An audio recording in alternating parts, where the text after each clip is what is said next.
understand it. It's way above my pay grade. Way above your pay grade. I'm not a fucking genius. No one's a genius, man. Rolex are the geniuses. They're operating on a completely different level. They are above the gods. They are God level. When everyone was thinking about it, everyone was fighting for the crumbs on this gray market deal, in this gray market. All these backpack flippers, right? They were all fighting for scrap. Rolex was always thinking on fucking CEO level, on multi-country influence level. They don't care about these micro backpack flippers. There's nothing. Those people are nothing for them. Sometimes when we analyze these things, we're looking at we zoom in so much, right? We want to talk about the state of the planet, or we're so focused on an individual atom, and that no individual atom can tell us about our Earth, our planet here, right? So we have to kind of try and understand things a little bit more precisely. Anyways, cut the music, cut the crap. Let's talk some watches. George, welcome to the show. Thank you, sir. How are you? Hey, I just had a talk with a YouTube partner manager. And how did that go? How's Eddie's watches? Is he getting it back? So it turns out I can't talk about anything we discussed there. So, but all I can say is that I let them know about the whole Eddie. I said it as much that I would tell them about the stuff. Okay. And we'll see it. We'll see where it goes. I don't know. It's tough. It turns out to be extremely, extremely tough over there. What can you do? What else have you been doing with your Friday? Well, I helped write an email for the roommate in the morning, like 8 o'clock. Yeah, because there's something going on at work. There's a coup. They're trying to coup the roommate from this job. Why? It's just drama. There's just people. They're crazy. There's just people at everywhere who are just looking to create trouble for others. It's very frustrating. So she's just dealing with bullshit drama at work. So I helped her write the email. Then I went out. I got a roommate a BLT. I got myself a BLT, but still didn't have that time to eat it. So here's my breakfast, by the way. Look at that. I got a New York BLT Hero. Bacon, lettuce, and tomatoes, for those who don't understand it. See, the roommate took her half. This is my half. I haven't had a chance to even take a bite. And people say, Timmy's lazy. He's not doing anything. Where did you get that from? Just a deli. It's very cheap, too. How much is cheap? Okay, we'll tell you right now. Okay, here we go. You want to take a guess? How much does a BLT Hero sandwich cost? Let me tell you how much I would have had to pay for that, right? Mm-hmm. I would have had to pay $6. $6? £6? No, $6. I did the conversion. $6? Okay, it was $7. Yeah, that's pretty good. More or less the same. $7 for BLT. Is that a foot long, or is a foot long? I assume foot long. Yeah, it's pretty good. That's a good price actually for this neighborhood. It's very good. The other dailies, they're crazy. They're like $12. Wow, that's some crazy shit. Yeah, right. You get a Hero sandwich. I went to John's Deli, #1 deli sandwiches in New York. It was $22 for a foot long. What's happened to these people? It's just everybody. Everybody figured out that other people have all that PPP money. Everybody's cashed up, so they just raise the prices because why not?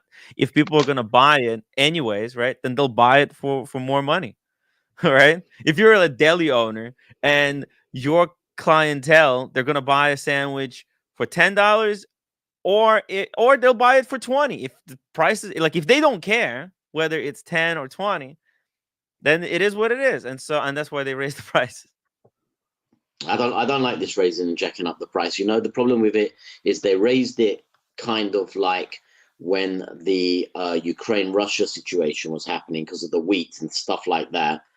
And they raised it just after COVID. But those prices are never coming down. That's the problem. What goes up does not come down. That's right. I mean, it could come down a little bit. There is actually some flexibility. There's there's price controls that could be put in place, because it's not like these people who are charging, they're just marking it up, right? And like, I guess there's options, right? Like, I don't have to go to the deli that kept their prices at $15 for BLT.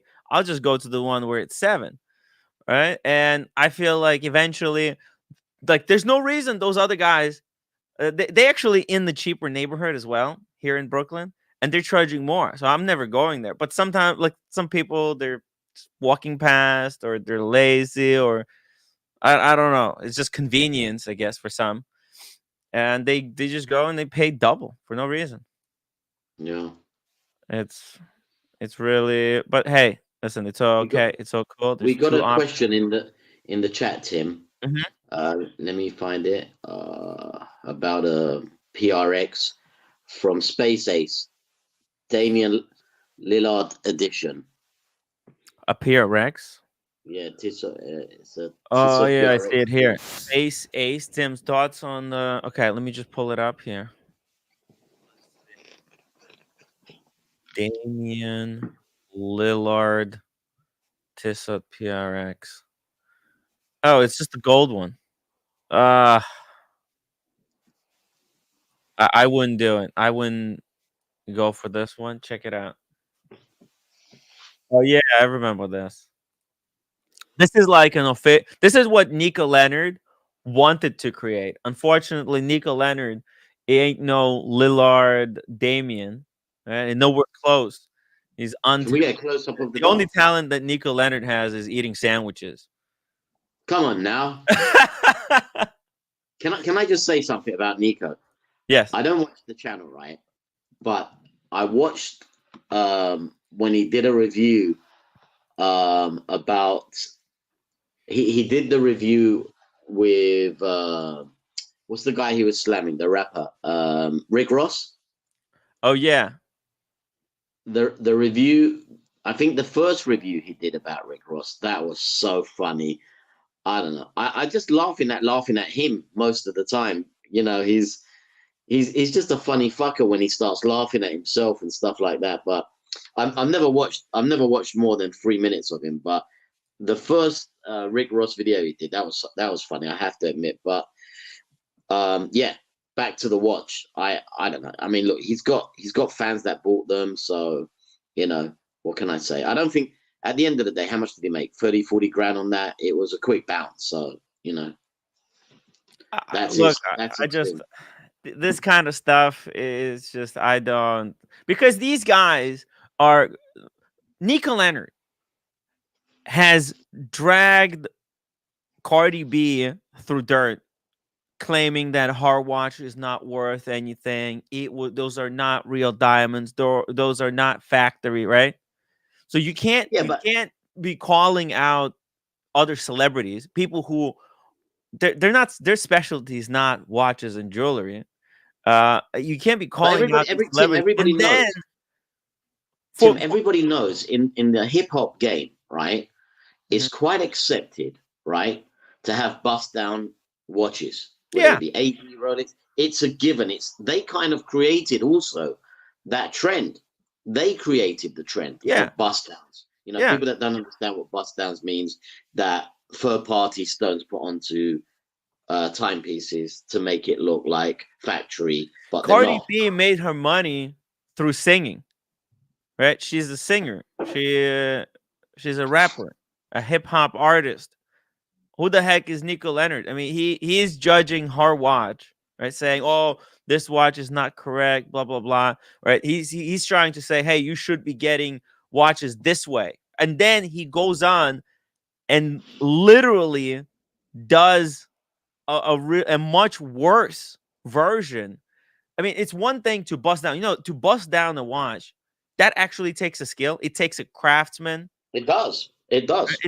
It's not just Will. It's not as easy as it's all of these. It's done. It's a shady guys doing it in the basement. But even those shady guys, even those guys doing it in the basement, cutting diamonds, cutting the case. You know, you have Tim, to skill. It's a skill. there's no I one wouldn't cutting be able to diamonds. do it. Tim, there's no one cutting diamonds in basements. These guys are still working in somewhat of a laboratory, cutting them, maybe not to Rolex standard, but they're cutting them to a high standard and doing the best job they can. Just so you Yeah. know, I think Andrew Tate picked up a 5980 gold where it was a bust down, and his bust down gold was done so he had it done in I think he had it done in Dubai, where Yeah. those guys are quite jacked up, and they did a really I've seen that piece. They've done a really good job on it. But I think Nico Leonard was just doing his own branding as a gag. You can't really compare bust downs with Nico Leonard. I understand that the hypocrisy between what he's saying about Cardi B and him doing a watch, And but then the way he earns his money. he's not really adding diamonds to his piece. He's just doing his own brand, you know? He's doing this is even sleazier. It's not doing his own brand. This is not an official collab. See, this guy, this musician, I guess, Damian Lillard. Let's Google this guy. Let's see, who is Damian? Oh, he's a basketball player. Never mind. So he's a Damian Lillard is an American professional basketball player for Milwaukee Bucks of the National Basketball Association, regarded for his big shots in the clutch. He has been nicknamed Dame Time. Okay, so it makes sense that Tissot is doing a collab with Damian Lillard, because I don't know if you know this, but Tissot are actually big sponsors of NBA. All of those the hoops where the players have to shoot, they usually have Tissot clocks on them. And I didn't know that. You didn't know? Yeah, let me show you. NBA. I don't know, how do you call it? Hoop?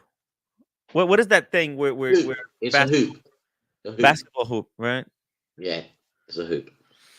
Okay, let's see. Here we go. Let's see. This is tough. So this is the kind of image I want to show you from a different angle. Let's see. Can we? My God. Okay, let me show you this. Tissot sponsoring NBA, and I think we'll be able to get some images. Let's see. Oh, here we go. See this clock? See. Oh, yeah. You see all the clocks in NBA are like this. It says Tissot. Oh, yeah. See it right here. Boom. Perfect. I found it. I found exactly what I was talking about. Okay. So you see this? The clock? It's a Tissot clock. You see it?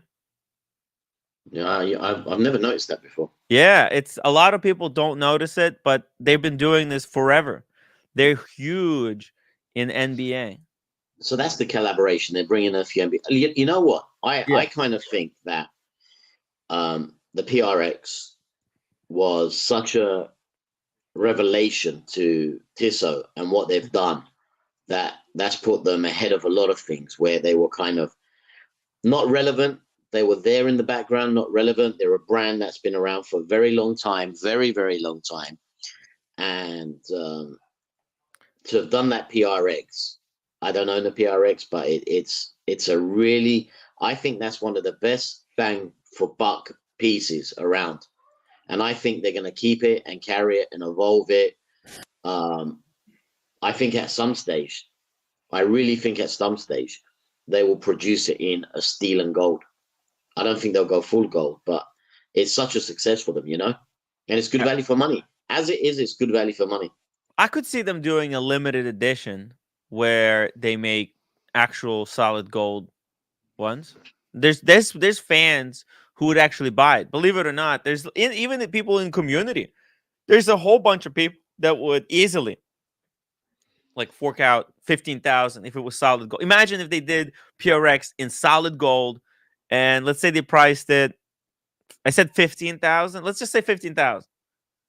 I mean, they wouldn't price it at 15, Tim. So that's I'll tell you why. Tudor price that theirs at. Yeah, this watch would be priced anything between 10 and 12. And solid gold. there's a lot of people.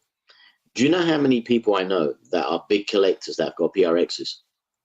How? There's Yeah. a lot. You've got a few in. Oh I'm not yeah. gonna No. go Every in our heavy community hitter. here. You've got them as well. But Yeah. I was speaking to someone who knew Daytona, and he came for a meeting, and he turned up in a PRX, and it was almost like he just got an AP.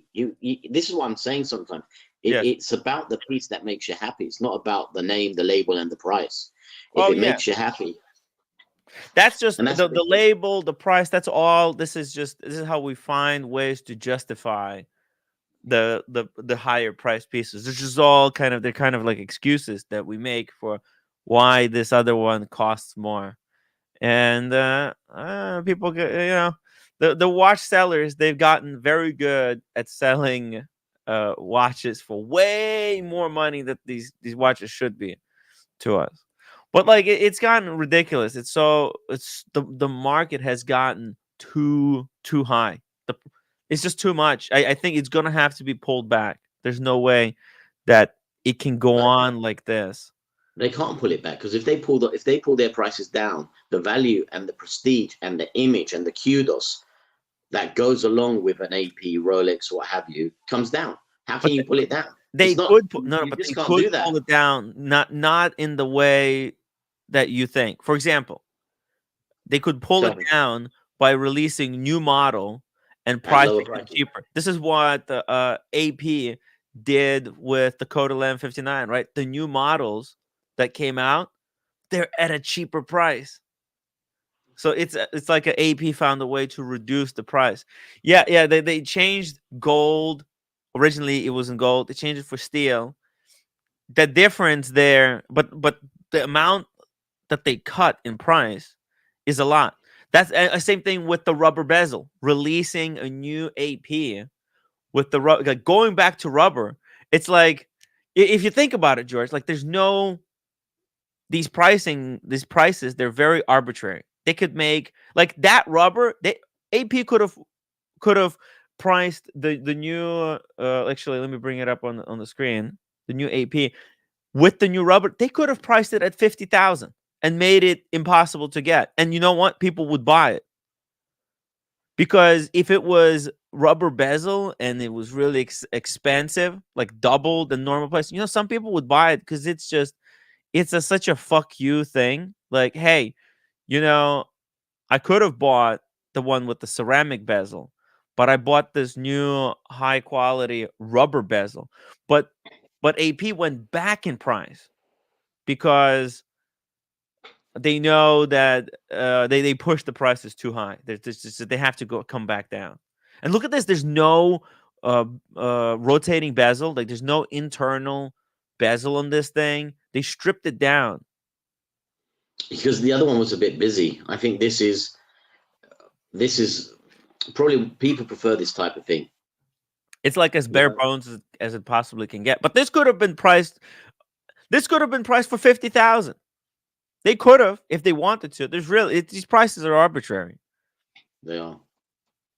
But they do. I mean, like they do have to somehow be connected to reality. At the end of the day, like these brands, they have to find ways to legitimately justify what the prices are, and appeal and kind of they can like these brands. They have to price watches in a way where people can actually afford them. You understand, George? Like they could charge $1 million for if AP wanted to. They could start charging $1 million for these. Nobody will buy, right?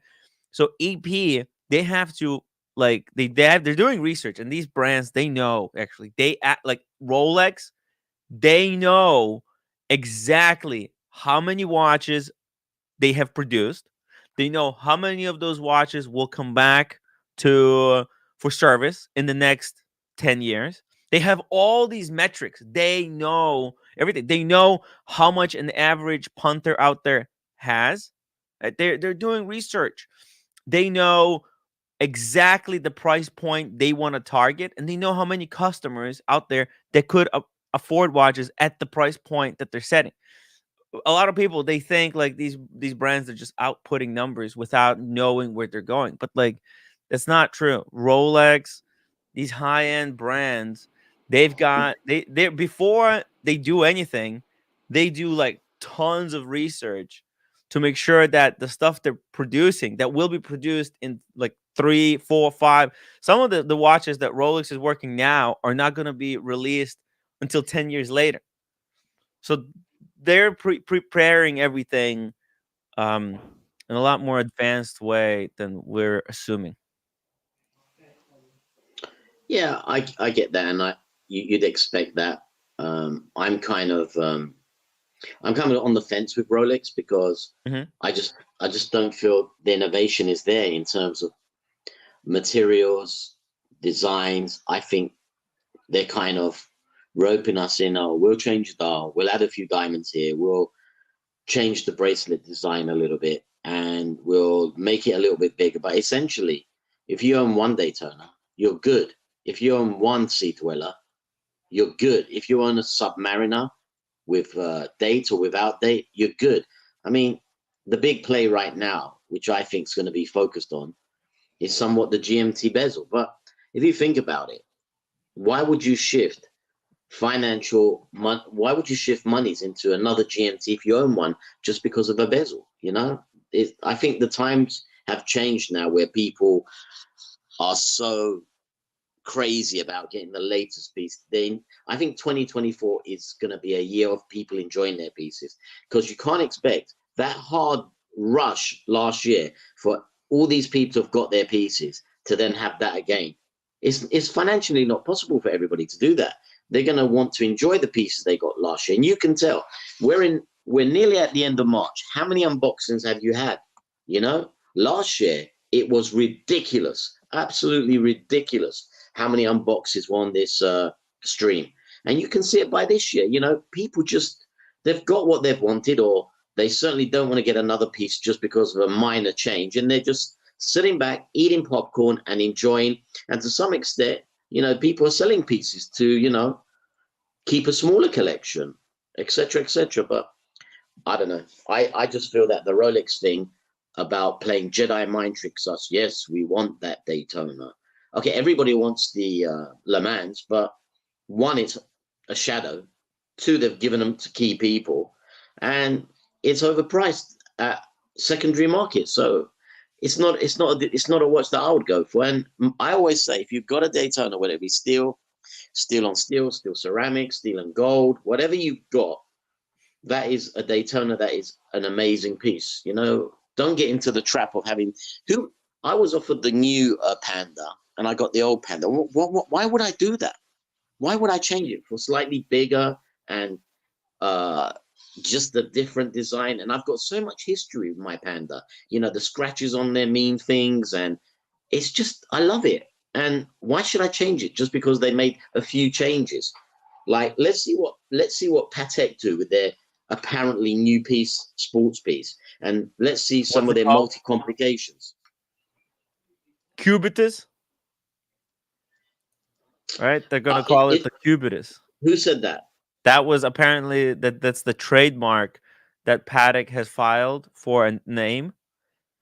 So everybody's assuming that that's going. It's possible that they've did that filing just to throw people off, and then on the day of the release of the watch, they're gonna file again for with some kind of a different name. But they filed a patent for the name Cubitus, Look, Patek Cubitus. yeah, I don't know. I I'm really interested to see if people innovate, not duplicate. Yes. That's What we my need thing. is innovation here. Now more than that. Look, these brands are cashed the fuck up. All right. They Big stuff. made Big stuff. bank. They made bank in the past couple of years, right? So Yeah, now is definitely. gonna be the time for them to spend that money to do some research. And we'll see which brands have spent their earnings that they got from before to make more newer, better watches, and which brands, I don't know, didn't do anything with it. Which Yeah, I brands are know. lazy. and it's important to call it out when, like, But honestly, what I'm there's saying, really, yeah, Tim, you've got 4 or 5 Rolexes, right? And you've got some other brands that run alongside it. yeah. Okay. What would make you run to the AD to put your name down for a piece? What kind of a Rolex would have to be produced for you to consider selling the roommate's Pepsi, your Daytona, and your sub, and whatever other pieces you have? What would Rolex have to do to make you think, oh my God, I gotta get rid of this stuff. I'm gonna go down. I even will buy it on the gray because I love this piece they've come out with. What would Rolex have to do to make you buy that piece or create that piece? What would they have to create? Well, Rolex already has watches that I want, right? They have the celebration dial, the 41. They No, have new. Forget about what you want now. I'm titanium. talking You about mean some new stuff? new stuff. Yeah, new I stuff. don't think there's anything that would make me want to sell the Rolexes that I have now to upgrade. I don't think it's about upgrading. It's but I would love Okay, forget about to, upgrade. and But there's, you know what? There's nothing Rolex can do for me to buy more watches. It would just have to be, I would have to make more money. If I was suddenly making more money, I would love to buy another Rolex. For example, the titanium Yachtmaster. I would love a titanium Yachtmaster. But I'm not making any money. I mean, it's hard. but Tim, you don't need money. You've got a bank. It's called the Tim. It's called the Tim White. But I'm happy with my watches. I'm happy with the watches I own. Are I you see no happy? reason to lose a whole bunch of money Okay, trying to but flip, trying to do okay. all kinds of funky stuff. My point being Yeah. that there's nothing that Rolex could do for me personally Hmm. that would make me get off my ass and go to the AD. No, but think about it this way. What if they made you don't like anything? What if they make a 40 mil day date with like that puzzle dial, and you could actually buy one? Hard pass. Hard pass. Mm. Okay. What if they made okay. Well, what if, let's see. Okay. Well, would you buy a Le Mans at retail? Yes, of course I buy a Le Mans at retail, but I wouldn't keep it. I'll flip it. I'm sorry Okay. to say that. I'm not a flipper. I wouldn't Okay. flip it. I'll just see that if there's a couple of 100,000 to be made, I'll be anybody in the chat on the streams. I just don't What if there see. was no money to be made in it? Would you keep? Would you buy it to keep? What if the No, price no, on the gray no, no, market no, for the no, Le no, no, Mans, no, no, no. I got a Daytona. I got a couple of Daytonas. I don't need a Daytona. The only you thing, wouldn't get yeah, the Le Mans?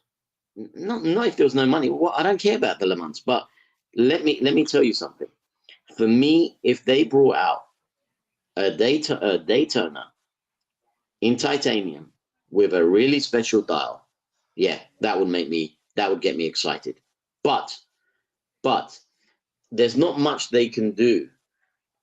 Maybe if they made a blueberry, which they never will because they never made the original blueberry. It came out of a service center, and we're not going to get into that story just now. But there's nothing, Tim, because once you own a few of these pieces and you love them and you enjoy them and you get on with them and their habit and you wear them, that's good enough, Tim. You know, the Hmm. whole thing, this is madness buying a new Rolex every time they make it. It's madness.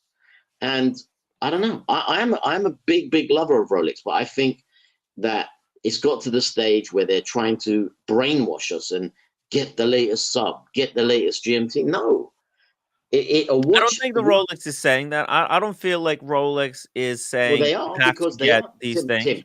They are because the people that mostly drive in getting all these pieces are Yeah. people that just want to upgrade or keep collecting. I mean, we've got I don't know, you obviously have a lot more interaction with the chat. There are a lot of people in this chat right now that have got some really nice Rolex pieces. They have Yes. 2 or 3 or 4, and I take my hat off. I salute them. They'll have a Submariner, they'll have a GMT, they'll have a Sea Dweller. And to me, that you're set, dude. You're set. You're ready to Yeah. go on your adventures in Uh, life. You don't need, like, I'll give you a perfect example. And I know we reference him a lot. Your boy Buckley. yes. He doesn't need much. No. He doesn't need much. He's got his Pepsi, he's got his GMT, he's got his Explorer, and he's got his Datejust. he's good to go. So I just feel that, for me, going back to Rolex, what excited me more was AP's releases, because they're innovators, materials, designs. To me, they're moving forward, and also Technically, he RF. doesn't need the Pepsi even. Yeah, because he's got his Explorer, He's got the but Explorer. he likes it. Why does he need a Pepsi? Is just an iconic watch that a lot of people don't want to let go because it's such a powerful piece in the watch hobby. It's iconic. It's just if you're a watch enthusiast and you want to have an iconic watch, yes, you could have a Patek that's iconic or a Vacheron, but those are going to be very expensive to service. Whereas Pepsi, it's relatively cheap upkeep. It's a no It brainer. was. It Yeah, was. I mean, if you're my thoughts to everybody, if they want a Pepsi, go neo vintage, great value for money. They're kind of down at the 10K mark now, so they're a little bit more affordable, and they're life watches. They're lifers. I think that's got a lot more class. When I go to a meeting and hmm I see someone wearing a vintage or neo vintage Pepsi, that speaks to me more than the dude that's just gone out and paid 20 grand for one. You know what I think Buckley should do for his 10-year wedding anniversary? Tell me. What he should do is take his Datejust, and this is great. This is a great way to upgrade the Datejust. What he should do is upgrade his Datejust, which is a great watch, but he could upgrade. He could take it in, CPO it, and get a day date like like this. But Like he doesn't. Buckley won't do that, because I'll tell you why. for He 10-year first anniversary. Why not? Or maybe because he that can keep it. Fuck it, keep the Datejust. the date just for me on Buckley. He loves it. He's Yeah. had it from the beginning, and I think Buckley probably thinks it works. Why do I need to change it? And he's happy. And don't forget, he's gone for a lot of Rolexes, and ultimately he's come back But to. I'm trying to look at these watches. So George, the way I'm trying to start and look at watches as more than just the watch, right? A lot of people just look at it as a physical object. I start to think about watches as having a soul, having memory, and having experience with you. So, for example, That's that how you watch, should. They have memories. It's a memory. yeah, You have so many memories. yeah, and I feel like it is in a way a little bit poetic of taking the Deja because you don't want to have too many watches because then you're not wearing anything. He could lose the date just. But let's say he comes in, he gets rid of it, sends it on CPO, the date just, and gets this one in return, right? This is and like during anime, I'm not saying you don't do this just out of the blue, out of nowhere, right? I'm saying 10-year anniversary, big date, right?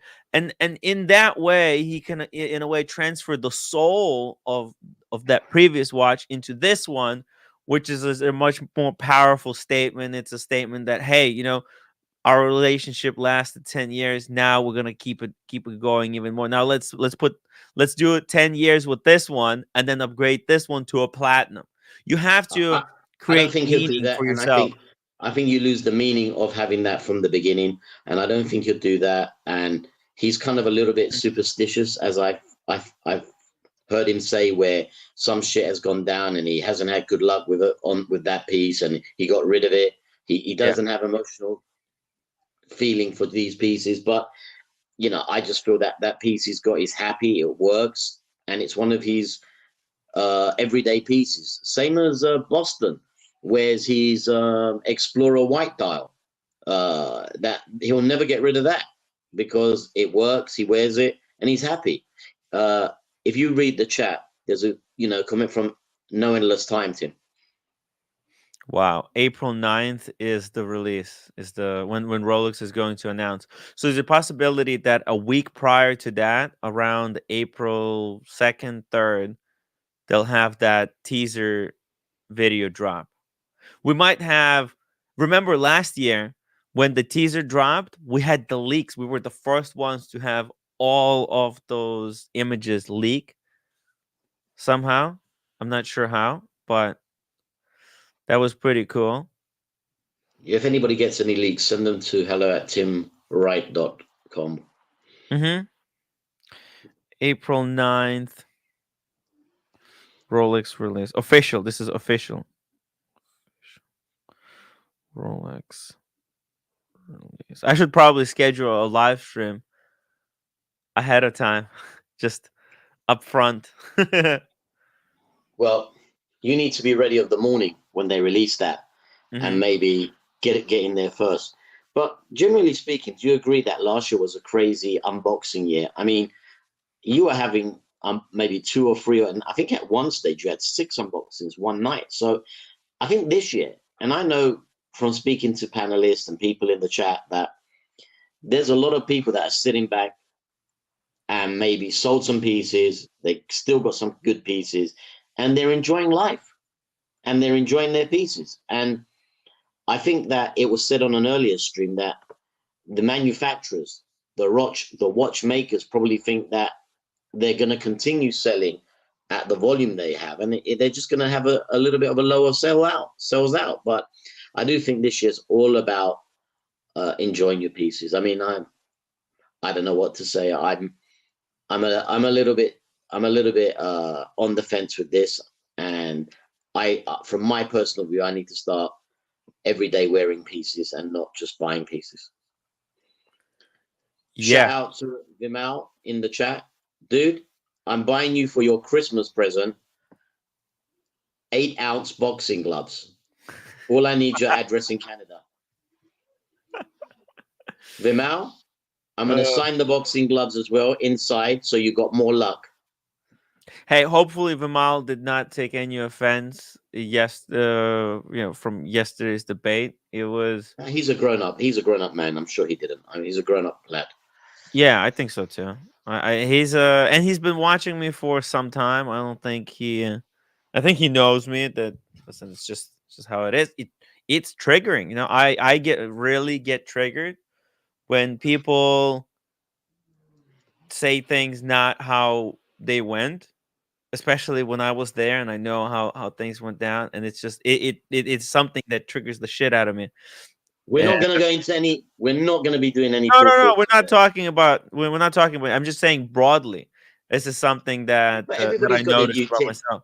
Tim, So everybody's got their viewpoint, right? We've yeah. got to hear So everybody. the way I've been thinking about this, right? So the way I have to do this is that, like, okay, let the person finish their thing, and then but take notes, and then go back and address all the different points that were said that I felt were not true or not in the correct order, etc. Oh, we got Vimal joining us. Hey, Vimal, welcome back. Hey Tim, hey George. Nothing, just hopped on to say, Tim, no bad feelings. I Oh, thought cool. it's something we needed to discuss, but I'm glad we could have that conversation. So let's move on to watches now. Yeah. No, this is the kind of stuff that's, and I really appreciate you putting up, the fight, because what you were saying is, and this is what I got from the man, because we also ran a poll, and so from what I understand, like, this bezel story, it's all twisted. Most people, they see it the way you saw it, Vimal, and like, I know that it wasn't correct. So I think what I have to do is maybe make a video where I go very detailed from beginning to the No, end and no, explain Tim, all the sorry, points. sorry to interject. I don't think it's that we saw it wrong, we interpreted it differently. Even you don't have the complete facts, Tim, because you were not in possession of that watch for 12 months. So you don't know if anything could have happened to the watch. You don't know. Well, And that's honest. Like, so That is a possibility. nothing yeah, happened. it It's is a everything possibility. is a possibility. So for us Spencer to, had pictures before he sold the watch, so he could just go back and check whether the watch that he sold was with a dodgy bezel or not. And all that he no, had to no, do no, is, Tim, please, I don't want to rehash it, but all I'm saying is, if I buy a product, it's on me to verify if the product is working and is to my satisfaction. It's my responsibility. It's the buyer's responsibility. And now, if I'm a buyer and after a year, I don't know, after a year, supposedly I figure out there's something wrong with the product, there are very, very, very few companies who'd even pick up my phone call regarding that particular issue. And but in this, let me finish. In this particular case, Spencer, maybe because of past relationships, Oh, you cut out. Hello, Vimal. Vimal, you there? Vimal, we lost Vimal. The cartel have taken out Vimal. Whacked him. He's talking too Whacked him much. out. I'm kidding. I don't believe in the cartel. I'm kidding. Look, my only point is that like we can't take the lesson learned is that even if the dealer is your friend, and if he's saying you don't have to check my stuff, well, you should trust you should trust me. You still have to verify. You can't trust anyone.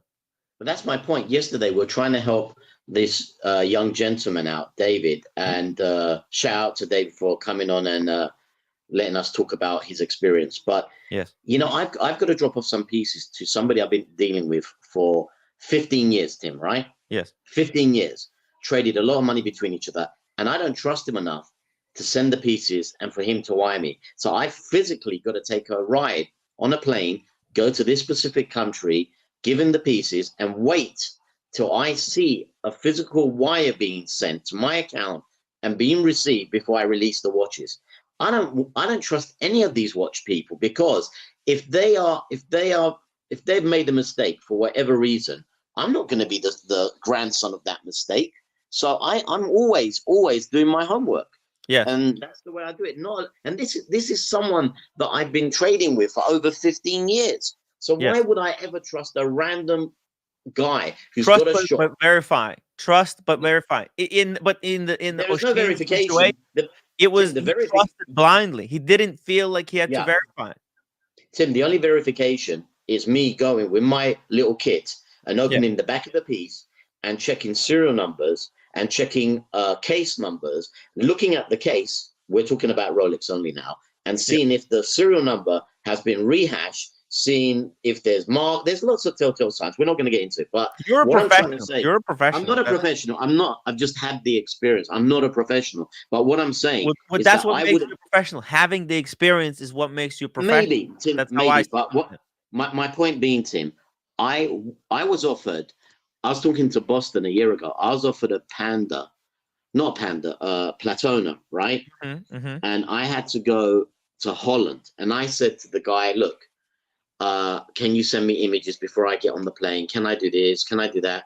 And he was so short with all his replies, with all getting the images over to me. And I wouldn't entertain anything more, because why would I go that way? Why would I go all that way and possibly have a big situation where I don't know when I walk out that place if I'm going to come out and face some entertainment, meaning that I'm going to have to take out something out of my pocket to defend myself. So why would I trust anybody? The problem is, the reason why people shop at ADs is because there is nothing to think about. Not just because it's cheaper, it's there's nothing to worry about. So when you encounter all the grey people, unless you really know them, you can't really entertain them.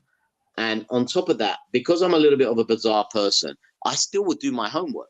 I would still, when I'm in their premises, undoubtedly check the piece. I don't care about paperwork, Tim. Yeah. Paperwork means bollocks to me. Well, it means let me ask you a question. And let me tell you, let me just finish. Yeah. And I should have said this last night on the stream, or this morning when I was about to go to bed, was that the current situation with pieces, certainly pieces that are 5, 6, 7, 8, 9, 10 years old, is that you go in and you get a piece, and you got a piece of paper that matches the serial number to the piece. But do you know what a lot of these unscrupulous dealers do?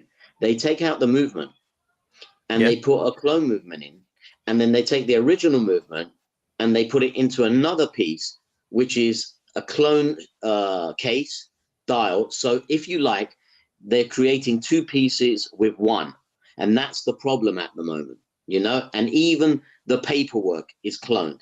So you really, unfortunately, got to do as much checking and due diligence that keeps you satisfied. And a poor guy like David has got such a hard on when he was happy. You know, he said to him, I'm going to go and get my grail. I'm getting my grail tomorrow. But like, hold on, David. Whoa, bro. You're not getting it from Rolex. So unfortunately, you got to go through the ugly before you find the happiness. And that's how I see it. I agree with you, George. And I think it's okay for someone like David, and even myself included, it's okay for us to pay a little more premium for that peace of mind. So if I go to a CPO and I'm paying say 7% more or 8% more, it's absolutely all right. I'd Of course rather it is. do that than take that risk of Okay, but buying my something. my argument is this. Okay, like there's certain, you have to take certain amount of precaution, but you can't just be paranoid and think that everyone is out to get you, because the gray market dealers, they're also targets, and especially the ones that are legitimate, that want to do business for a long time. They're also target. Like for example, Eric Wind, he's a target of scammers, right? He would have to take certain precautions on his end. He doesn't know David. Like there's certain, you have to make sure Right. that the skepticism is justified and balanced versus your own mental health. True. Okay, True. let's just really quickly. I just want to recap Mm, what mm. was wrong with the wizard. Dealing with someone online, okay, wiring money without first receiving a watch. Right, you shouldn't do that. If you're a newbie, you should never deal with someone online exclusively, even if they have a note from God himself that says I'm legitimate, right? Right. Should never deal, especially if it's your first time. You should never deal with people online. And if you're dealing with someone online, you always use escrow. There is, so like Chrono 24 services, eBay guarantee, where the money is held to make sure that the watch is verified, right? So that's when dealing online. That's the lesson learned from the wizard, right? TPG, not listening to other people who are literally screaming saying this guy is a scammer, right? People ignored all the warnings. They knew they shouldn't deal with this guy because everyone was saying this is not right. This guy is, something's off about him. Nobody operates business like this. But people just, they just decided to ignore it. They're just like, hey, you know what? The guy has a YouTube channel. Those are just haters. And they just went with trusting the guy. How is this situation, David's situation, different from the Wizard and TPG? Well, no one is saying that these watches. I forgot what service he was using. In fact, people No, are only saying good things about it. So there's no red flags there. No no, one is no, screaming no, no. saying Okay. yeah. So we Super can't. chat, super So chat, super We chat, super chat. okay, and we also, he's not dealing exclusively online. He's going there in person. All right. yeah. So shout out to JDMTL for $7 super chat. Timmy, you're worth millions. Just your name alone. No, I was offered $500 for the community channel.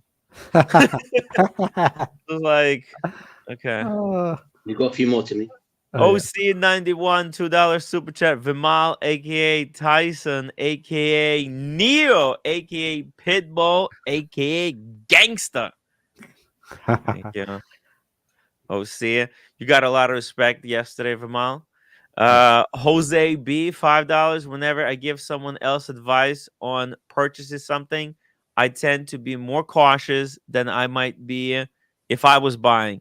Yes, I'm trying to be fair. I don't want people to be so cautious that it will prevent them from buying a watch of their dreams if there's nothing to be worried about. Like there's no, like what we have to understand. Like I'm not like my this show. What I want this show to be about is about, it's all about balance. It's all about like, what's the word? There's a word, different word for balance. Somebody can help me out. Moderation. Okay. Yeah. Everything should be moderation. Nothing is black and white. Gray Yeah. market dealers, they're not bad people. They're not scammers by definition, right? Same thing with authorized dealers. Not all authorized dealers are great, or manufacturers. Not all manufacturers are great, right? Right.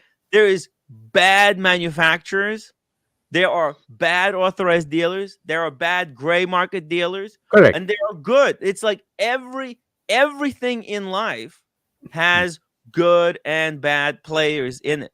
And what True. we have to do, we have to guide our audience and people who are coming here, to guide them in the best direction. Tell them what are the good authorized dealers, what are the good brands, and what are the See, good gray market Tim, the dealers. problem with that is, I mean, you raise a few very important points. One with Wizard, the other with TPG. Now, I want to address both of them. First one, I don't know if I'm completely against if someone doesn't have a physical store that they're not reliable. For example, Del Rey watches by Federico, he doesn't have a physical store. He only But does that's it. why I said always use escrow with those guys. Yeah, that's If fair. you're dealing with someone online, Yeah, you can should- actually buy Del Rey watches through Chrono 24 yes. because he's listed on Chrono as well. So you can Mhm. purchase it through Chrono. Then you have an escrow. The Yeah. second one with TPGs, you're right. Like people did raise concerns after the fact. But the problem here is, Tim, that's just a statistics because you don't want to be that first person to be conned, right? For TPG's scam to get undone or people to raise concerns, someone got scammed. They And have to be people were like the number one sending victim. watches Your to ground zero, TPG your patient on zero. consignment. Right away, I would say consignment is a no-go. You should never consign your No, watches. no, no, no. Tim, that's from selling perspective. But if you're a buyer, how do you know if the watch is consigned or not? I'm talking about David's situation because he's a buyer here. He's not a seller, Mhm. right? Yes. And then But people got hurt when they were trying to sell to TPG. Right. Like most people who bought watches from TPG, yeah, they actually kind of made out okay. But those watches were kind of stolen, and they were right. So abused, and those exactly. watches just So went that's through. it. That's the other problem. And TPG also had a physical store. So my point is, I'm not saying all gray mark dealers are like horrible or untrustworthy. But having said that, don't trust anyone, no matter what others tell you. And especially in this particular situation, we don't know anyone in the community who has dealt with this particular gray market Oh, dealer. we do. We actually, a lot of people reached out to me. They said that they've done business with these Okay, people. fine. They're solid. Right. That's fine. Okay. Yeah. So you have someone vouching, but you still need to do your homework. And especially Yeah. for someone like David. Oh, and I said verify. Like after Yeah, you buy, no. That's go the and problem. check it. That's where I disagree with you, Tim, is because once you close the transaction, it becomes very hard for you to go back and get that money back. It's not And that then, hard to get your George, money back. isn't it? I don't know about UK. We both don't know, Tim. Let's George. George, is it that easy for you to just go to law enforcement or the court and get your money back, or is it like a long drawn process in UK? Okay, let me explain something to you, and don't interrupt me, gentlemen. Yeah. When the till is closed, when the shop's closed, you have more chance of getting your money back. You got more chance, of seeing Frank Sinatra playing in your house a piano. It's not going to happen. It goes to a civil case. The police don't intervene, and then it goes on. And while you're waiting, while you could be 100% right, while you're waiting, you're out of pocket. So your leverage is gone. Either the name of the game, you should do all your checks and balances before you take the piece. You know, you can't take the piece and not check it. You check everything about that piece.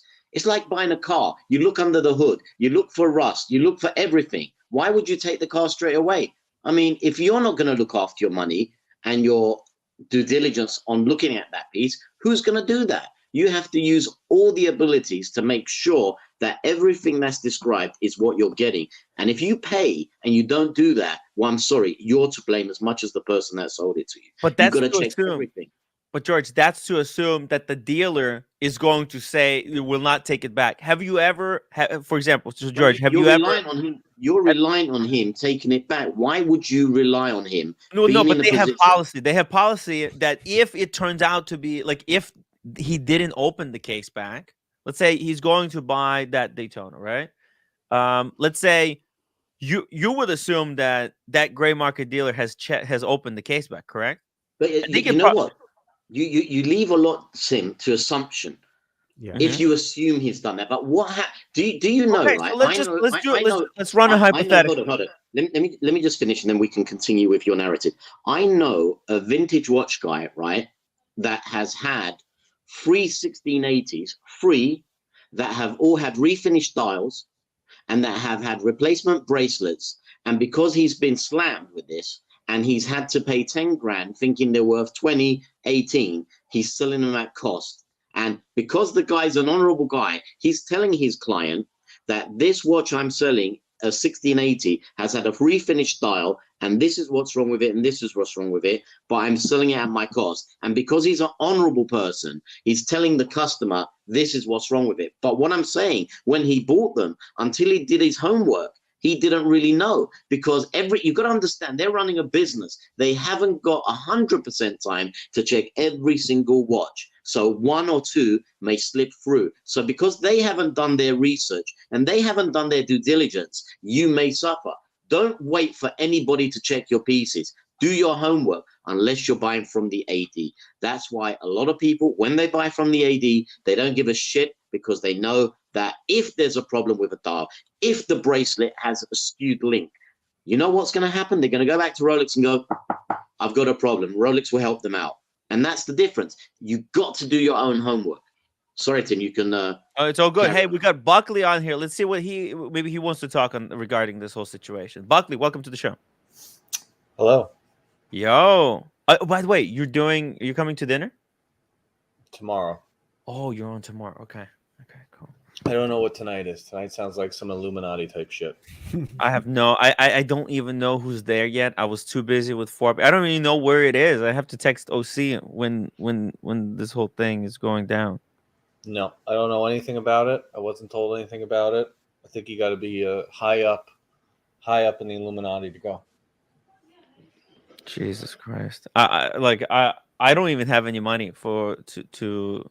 I'm probably just gonna be drinking water with these guys. I don't know what I'm gonna do. I mean, I'm invited to the dinner, but I'm freaked out. I honestly, Buckley, like, I don't want to be going to these really expensive dinners, but like they told me I have to be there, so I don't know. I'll just go with order some French fries, maybe a glass of water. It's like it's stressful. It's really, really stressful. You can say you're fasting, Tim. Yeah. Actually, I do have to lose weight because it's what I'm going to Watches and Wonders. So I'm just gonna try to be cool, be chill, not to say anything, not too much. Yeah, the flex dinners never work out. No. I've already been going to all these dinners with you guys. Broke me. So I don't even do that. I'm like a $25 to $45 a plate type of guy. yeah. I'm not this upper echelon, and to be honest, I don't even think most of it's that good. Like you go to 20 steakhouses in Manhattan, it's the same fucking thing. They're all the same. Yeah. Minus a point, plus a point, it's all basically the same. I have a skillet. I can make steak at home for fraction of a price. Usually, look. This is my kind of food right here. A deli sandwich, the BLT. Nice. This was $7. This is meal for two, breakfast for two, and right here I had my Dunkin' Donuts iced coffee. Yeah. So you're probably lucky because you won't have to. Fucking. Because you would probably have to bring the roommate as well. It's going to be $400-$500 by the end of the night. No. I'd never do that. My dinners are between 100 and 150 for the two of us. Yeah, but I mean, if I don't know where these guys are going to then. Yeah, you don't need to do that. I mean, I don't know where you're going. Maybe you're not doing that at all, but the flex dinners never.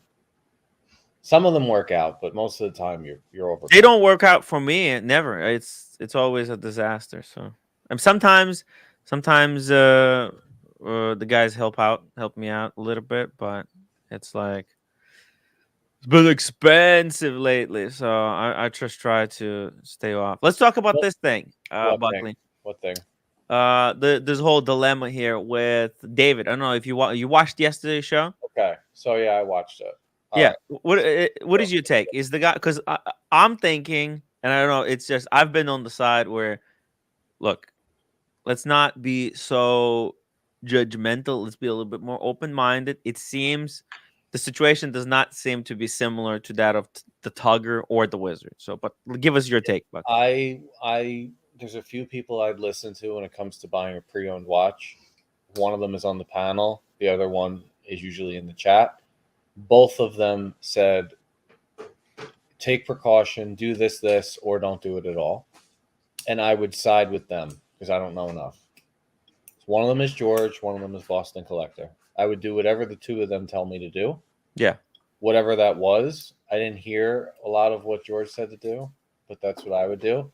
The other thing is Vimal has increased his his fan base by 100x. I don't know if he knows, but he's made waves across the watch world. Oh, For sure.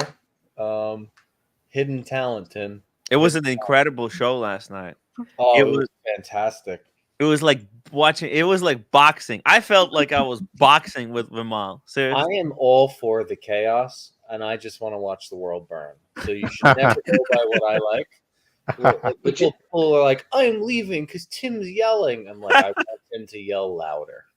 Do you know what? But it was chaos for the right reasons. Watch talk chaos. That's why, Tim, people were tuning in and not tuning out and super chatting, because you gave them chaos on a narrative that they tuned in for. Yeah. Well, I'm ready to take on any narrative, anything. If somebody wants to come at me, I'm ready to debate any topic. I don't care. I'll debate anything and everything. But most people want to debate their watches because Yeah, we that's can what debate watches. and they learned things. I think they learned. They got into that scenario. Look, I just didn't want the guy getting burnt because I felt he's maybe a little bit naive to the secondary market. And I didn't want his next appearance to be, oh, guess what, guys? Me and my brother now have both been slammed. I didn't want that, because you've got the opportunity to help someone. Help him so he won't be put in that position. But, the narrative is watches. And when you have chaos in the watches, and when you have, it was great seeing Vimal swear. That was worth every penny. Because we took him out of his comfort zone, because Vimal is usually a very respectful, professional, educated panelist, and when you hear him say "shut the fuck up," that was class. That was my favorite thing in the world. I actually replayed that to my son today, and he was crying. So my young gorilla is a fan. oh. Thank you, George. But what I'm saying, it's good to have these debates because it helps the community. It shows that we're a place where you can come and question something and ask as many questions as you want, because everybody from Boston, from Buckley to OC to Sean to Cars, everybody will help you because we're all in the same situation. No one's any better, period. Right. Yeah, and it sounded like it was his first big purchase as well, David's. It sounded like that. Yeah, definitely. Yeah, Make a so, purchase. yeah. What do you think? What do you think he should do? Let me actually. I want to try to pull up that watch. I think he should pay the right price and get the piece and have a Coke and a cigar. When you go up to that $30,000, $40,000, $1,000 or $2,000 to take a risk on getting a dodgy piece is not really worth it. Yeah. It really isn't. You're not buying a watch that is $5,000. He's up to $40,000. Why play? Yeah, you don't. That's my view. Yeah. I would do that. No. If he wants to play that game, he should go to the casino and do the black and red situation. But in a way, buying watch is like gambling, right? Because he has to put two things on the scale. He's taking a risk, right, at getting a more expensive watch at a discount, but he's risking that it's a fake, right? So he can save some money by taking on that risk of it possibly being fake. He can take as many precautions as a professional gambler as he possibly can. Like, for example, bringing a friend, doing homework prior to going there, checking the watch register, make sure that the watch isn't stolen by the guy, right? He takes certain precautions, just like a blackjack player knows on which hands he should split, on which hands he should double down, on which hands he should fold. Right? It's similar to that. For example, if up against the wizard and the wizard says, yeah, I want money first, and there's no guarantee, that's those odds you should not take. Those are like 0% chance you're gonna get the watch back. Or maybe like a 5% with the wizard. But with these guys, I mean, you look at what they're offering, you balance it out against yourself, and you think, okay, is this risk worth the saving the money? How much do you guys know how much he's saving potentially? 5,000 to 7,000. 5,000 to 7,000 pounds. and he's Yeah. getting older model, not the new. So, for example, if he went to a Rolex AD and hypothetically got himself on the wait list, he'll be getting a brand new model with 5 years of warranty, right? So, is it worth getting a new Daytona, which in waiting he would have to spend a lot of time waiting? We don't know how much. Maybe he wouldn't have to wait at all. I'm thinking like, well, this is This one is of those pieces you discontinued. can get easily, right, Buckley? No, You no, can get this tomorrow from AD. No, not as your first watch. No This is way. discontinued. The chocolate dial is discontinued. Oh, So it's actually a safer buy than any of the other ones. And it happens to be maybe the best rose gold oyster flex ever is the chocolate. And you know, the one of the other things is that when you go through this much brain ache, you lose the feel good and the happiness factor of going to get that piece, and it becomes just a business deal. And the actual passion to go in and get it, and thinking then the morning you're going, I'm going to get my piece, I'm so happy. But instead of having that happiness and thrill to go and get your piece, you're going in as CSI David to check everything, and that's an issue. So I don't know. I personally think when you get pieces, when they're ultimately got a price which is questionable, it's sometimes better to go and, you know, pay a bit more and deal with somebody and do less checks. You know, I've been in a situation where I've had to check a vintage piece, and it took all the enjoyment out of it. And when I got it, I thought, fuck it, I'm not really happy. I have to now put it aside, and I'll come back to it when the stigma of going through all that due diligence is gone, and I'll pick it up out of the blue and I'll bring that experience back. But for David, if you saw him yesterday, it looked like he just won the lottery. And he said to you, Tim, direct, fuck it, I'm going to get my grail. I'm getting my grail. I can't believe it. But the reason I came on, I'm like, slow down, dude. You know what I mean? Mm-hmm. Don't just go and give him your wire transfer, because we don't want you to be a statistic. You know, just do a bit of homework, blah, blah, blah. And I hope he's taken heed and done some checks and happy. You know, I think, you know, it's a shame to just go and spank 40,000 and find out there's some bits that are not correct. But I hope it went well. I hope if he has gone, I hope it went well. Yeah, unfortunately we don't have any updates yet. We're gonna find out probably tomorrow, maybe Sunday. Hopefully David will join us to do the unboxing if he pulls the trigger, or if he tells us that he went there and something was wrong. He felt that it wasn't right. Because look, he can go there, and if they're being super like secretive with him, if they're trying to hide certain, if he gets the wrong vibe, like they're trying to pull a fast one on him, then he should just walk. So do you know I've called him now? I've changed his name. Oh yeah, what do you call him? Smokey. Smokey. That's the name of my cat. David must have smoked 15 cigarettes yesterday while he's talking to him. Dude, that guy is a king. He's one of my favorite characters.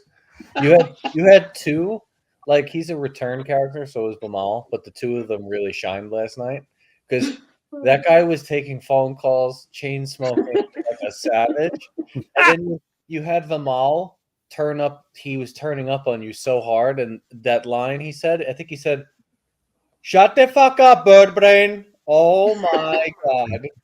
That was I just said the same thing. Oh. Everybody was like, "Oh my god, we need to make that a troll account." But Buckley's that guy David was taking multiple calls, answering the door, and smoking 100 cigarettes, David. And then he was telling you, 10 minutes, Tim, 10 minutes. 10 minutes. You know, that remind me out of a scene of Snatch, when the guy was saying to Turkish, 5 minutes, Turkish, 5 minutes, 5 minutes for your bacon. You know what's funny? Like, from my perspective, David, the guy from last night, David, Watch Apprentice, and Paul Thorpe could each be a character in a Guy Ritchie film. Exactly. The three of them would be they don't even have to act. They just got to be themselves. And the three of them would be fucking perfect for Guy Ritchie film. Oh, dear.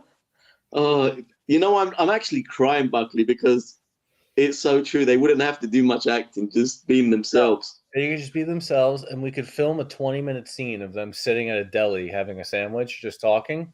Yeah. And it would be fucking gold. Oh, That's the dear. best 10 thing. minutes, Tim. 10 minutes. 10 minutes. And that's David, the thing. David, I'm it's only laughing with you, mate. You are hilarious. George, Legend. that's the best when people come on the streams and they're just being their genuine selves. That's the best. And I want to encourage more of that. There's nothing here. Like I'm not upset. There might be people in the chat who'll say something or here or there, but it's no big deal. I mean, and it's liberating. It feels good, and we can actually get somewhere because then we're discussing real things. We're discussing real problem, and we can hone in. We can have genuine debate. We can have a passionate debate about actual thing that's happening in the real world right now. And there's really nothing to be scared of. A lot of people, when they join these streams, they have a hard time just trying to open up. And I got to be honest, it feels good. You got a super chat, Tim. Yeah, Tim, you took it well yesterday, because I got to be honest, I've never seen a poll that landslided before in my life. I think it was 84-16 in favor of them all. 84-16, Tim. You ought to learn something from them all. Explains why my views are so bad, why the super chats are down, why everything is going to shit. Is that like maybe like I'm not good at delivering my message. I have to get better. It's Vimal made me realize many things. You've probably got a lot of legends that are hiding in the chats that we need to cultivate and enjoy them, because, look, Buckley's on here regularly. I'm on here regularly. But even so, we get a little bit predictable, let's say. But there are a lot of, there are a lot of legends in the chat, and we just need to cultivate them to come out, because I'm not just here for the watches. I'm here for the chat, because some of these guys are awesome, and they do have awesome pieces. If you go into if you're in communication with them and you go into their Instagrams, and they have got some killer pieces. So we're kind of privileged to all be together, is what I'm saying. You got a super chat from OC91, bro. Yeah, $5. George, 100%. If you spend 30,000, you may as well spend 33 for peace of mind and certainty. But the problem is, this is a discontinued watch. He could maybe go and buy it for more. But if this is authentic one and real one, why, he could go to a different gray market dealer and pay more. But that's exactly what gray market dealers would like you to do, to go to a different one and spend even more money. It's all about, hey, is this the genuine? If it's a genuine watch, and like it's stickered, right? There's so many clues to suggest that this would be a genuine watch, and I'm not getting any red flags.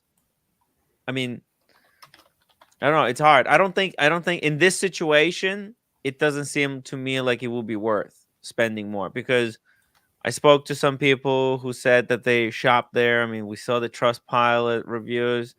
Yes, there was Russell brought up a really valid point that, hey, these guys had 3 companies. There was one that failed, and then this current one that the guy is operating under has been operating since 2002. I mean, that's a long time, right? That's 2 years.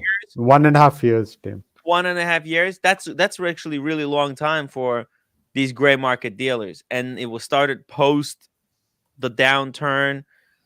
I mean, I don't know. I mean, that's the only kind of a reddish flag. But I know that Timepiece Gentleman, by comparison, had 20 companies.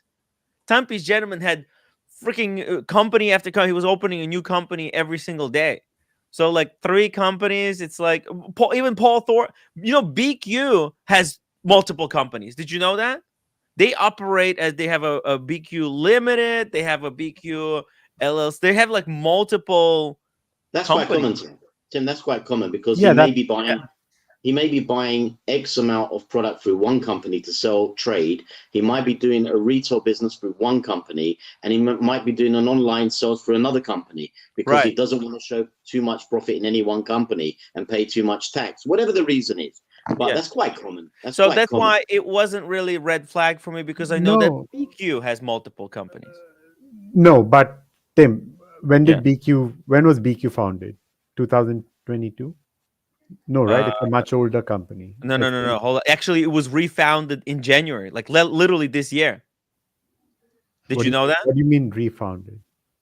Okay, so let me show you something.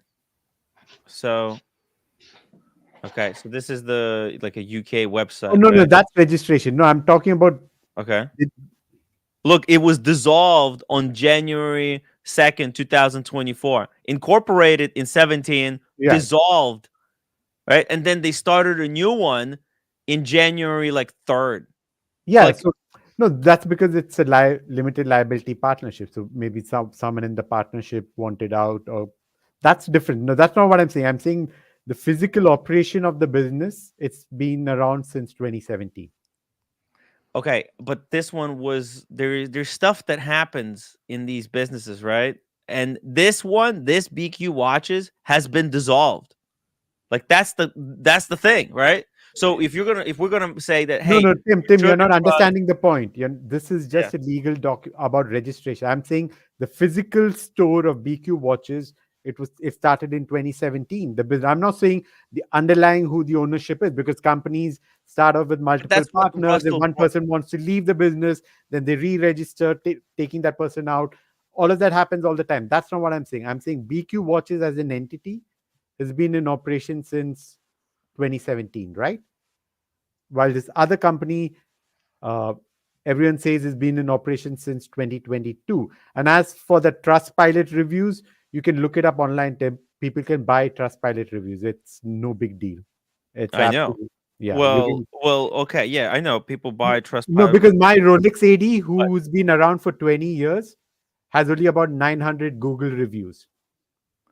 No, I'm just saying. So look, not I mean, everyone goes in. they were out. It's not like 1.5 years. I mean, I don't know how many years do you want your gray market to be operating to actually trust them, right? I, Like I Do you don't want trust one me and to a half give anyone. you? years. He could be What else? around for 100 years, Tim. I still wouldn't trust the guy. I would do everything that George and Boston Collector have been saying since yesterday. You do it. It doesn't matter how old the company is. It doesn't matter how many years it's been in existence. It doesn't matter how many people Yeah, have that's good what I'm things to saying. say about it. It's not a red flag, but it's not a green flag for me. It's just, to me, I just take it as neutral. It's just Kamal, it's just Yeah. information that I want you, to know you about, know, but it doesn't tell me anything. you're gonna go around the hamster wheel forever on this. Yeah. Just let it be. No, Let no, it I'm just no, like be. Let it be. I'm not saying this is like, look, this whole thing about companies, it becomes a red flag when there's genuinely shady, weird stuff going on. Let's say if the guy was trying to sell a watch, that Daytona, to David, and the company was just created yesterday or 2 weeks ago, I understand being skeptical, like, hold on a second. Something's fishy about this, right? But like if it's already been for 1.5 years, you would expect that if there were shady deals that the guy was making, something would have cropped up by now. Or maybe it didn't, because look at with the wizard, right? Shady stuff didn't crop up until I went public. All the victims were sitting silent. There was no one saying anything about the wizard until I broke that silence and said, no, this is it. This has gotten completely out of control, right? This whole idea that everybody should be sitting quiet and waiting for their money back. What the fuck? That's not this is not normal. This is borderline kind of conspiracy, right? This is like a criminal conspiracy where criminals stole money, then told their victims to sit quiet if they want their money back. That's blackmail in a way. No. Like and the way the gray market dealers have handled it, this is like I don't even know how to describe it, but to just hush everyone into silence and use all kinds of manipulation tactics to tell the victims, hey, if you're quiet, you'll get the money back. Here's a fake. Here's a watch that we stole from someone. In the meantime, here, enjoy this one. Like, what the fuck? What are we doing? What are we doing? Why are we circle jerking around with Wizard, with Roman, and just be quiet. Don't disturb anything. This is how business operates. That nowhere else does it work this way. Like, think about it, Buckley. I don't know what business you run, but let's say a guy makes one of your partners over there, bought a shipment of something, a truckload of something, and it didn't come in. It's not like other unrelated guys in your space, your competition, wouldn't come in and say, hey, we're going to cover this dude's shipment that didn't come in. What the fuck? How is that anybody else's problem except that dude's? You know what I mean? If your shipment is Tim, gone. I have a question. Yeah. So based on your logic, Luxury Bazaar has been around for 20 years. They got a physical store. So people should just go blindly trust them and buy a watch out of them?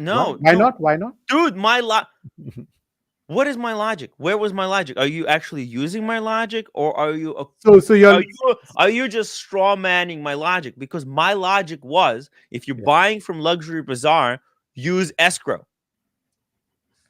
And if you're gonna buy from Luxury Bazaar, go in person. If you're buying in person, go in person. Go see the watch. And then if you bought a watch from Luxury Bazaar, if you went to Luxury Bazaar physically, in person, you were there, verify the watch with your friends, and then take the watch from Luxury Bazaar and take it to and verify it. Here's my problem. Not all of us have friends who know things about watches.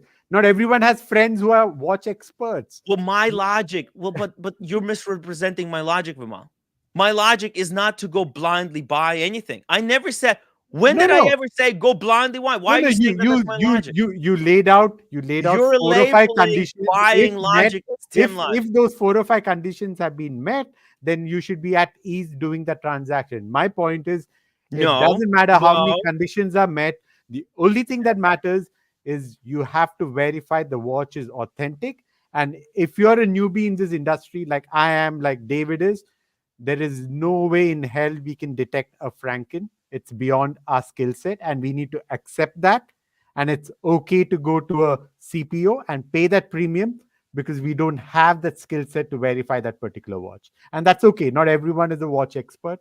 There are people like George, Boston, who've been doing it for years, and now they kind of know what to look out for. And maybe with time, I'll get there, David will get there. But in the meanwhile, don't risk your money.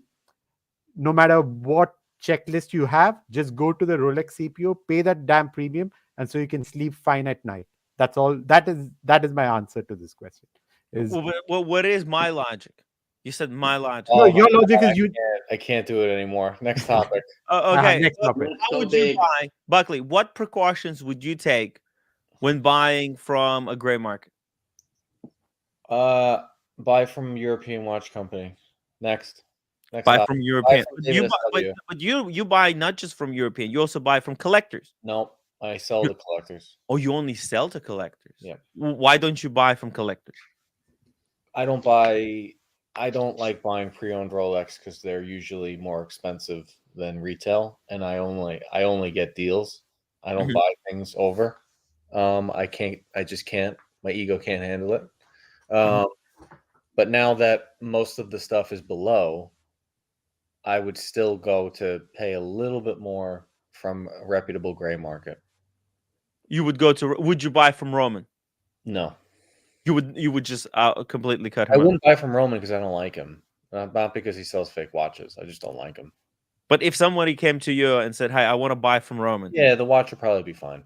But what precautions should the person take, or they should just blindly trust Roman?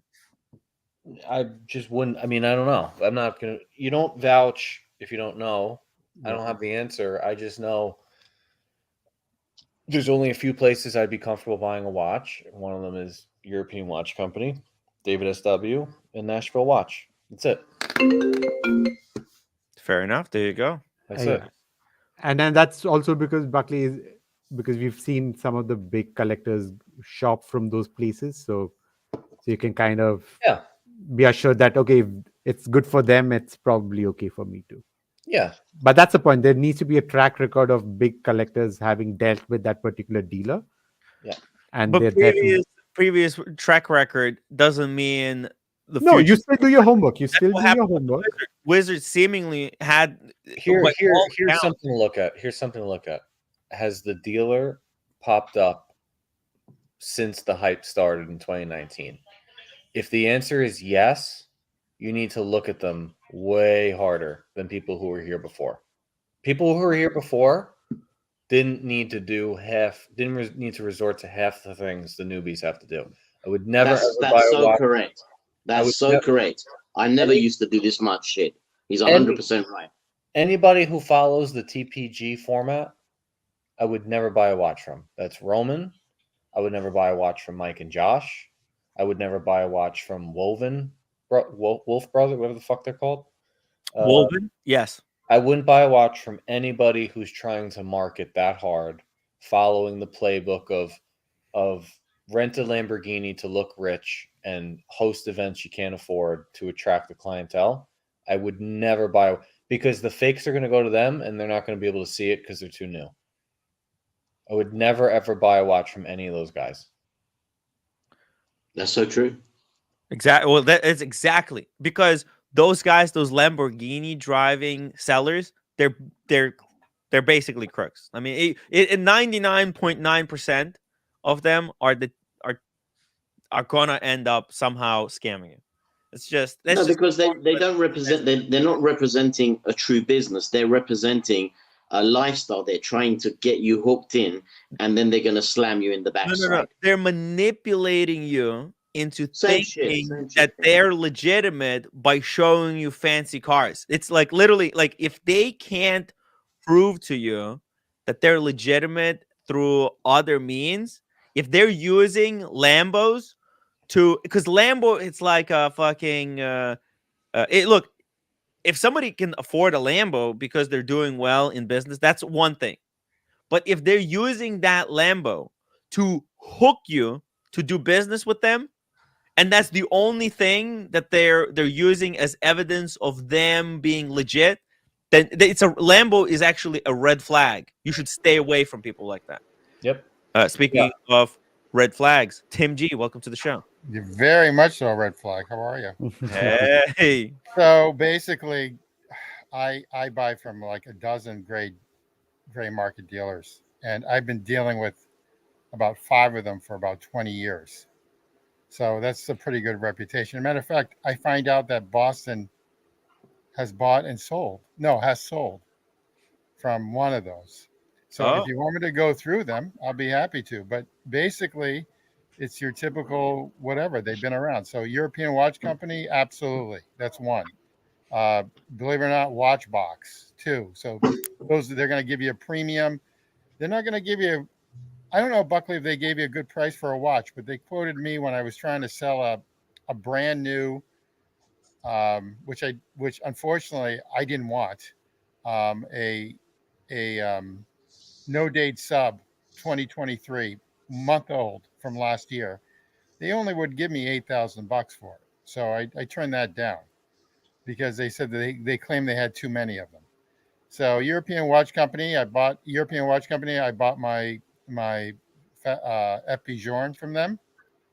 I got a really good price. They currently have one right now up for sale. That's like 20 grand, I think, or 15 grand more than what I paid for it. So I'm happy. Mine was actually, I think, a little bit newer. So there's one. Second one is actually, believe it or not, I do trust Watch Eric. I've done business with him. He'll charge a premium. I talk to him regularly. He's actually a really good guy. Once in a while, we'll probably have lunch or dinner down in Miami. I've known him for about 4.5 years. Do they have the quarter mile blue there? I saw it yesterday. I think it's gone. No, it can't be that quick. When you do the buy, there it is. Selling, so I paid 75. No, I paid 75 for mine. Okay, from them. Wow. I mean, I'll tell you, you're not going to see who I am for a very long time until I get everything settled with my ex. But basically, the 75 So I paid 75. They want 86.5. Mine's new. Mine was newer and everything else. I am so happy I bought this. I would have paid 100 grand for this watch. Wow. It's a great watch. It's It's not this is going. a It's one and not done going. FP It's Journe. there. It's so Epijourne is marquee brand. Honestly, that's and the it's only FP Journe that I want. If I could have any FP Journe, that's the one I would have. I don't want any other. They're too complicated. I'm scared. Exactly. No, well, not only that, but it's just a beautiful watch. I Yeah. mean, and I'm a strap guy, so we can go into sex jokes later. But I'm a strap guy. So basically, this is a nice watch. Now, does it fit my wrist? Yeah, it's a little bit too big for me. Believe it or not, that would fit Buckley's wrist pretty nicely. I Yeah. think. Oh yeah. Not my thing. Okay, I get it though. I get it. But this is their icon, in my opinion. As everyone can on the chat, this is their icon of the brand. Okay, so that's what that's what I'm reaching for. Okay? Well, sort of. I mean, it is. It is. It definitely Okay, is. or the Renaissance or the Residence or whatever. Yeah, it is. yeah. Yeah. I get that, but I'm not paying 200 and something thousand for. Oh, I get it. I get it. I wouldn't. So that's that. Watch Eric's looking for 5896 for me. I mean, I'll tell you right off the bat, 90s. Yeah, 59. I'm sorry, 5968 G, which I've always wanted as an Aquanaut. I'm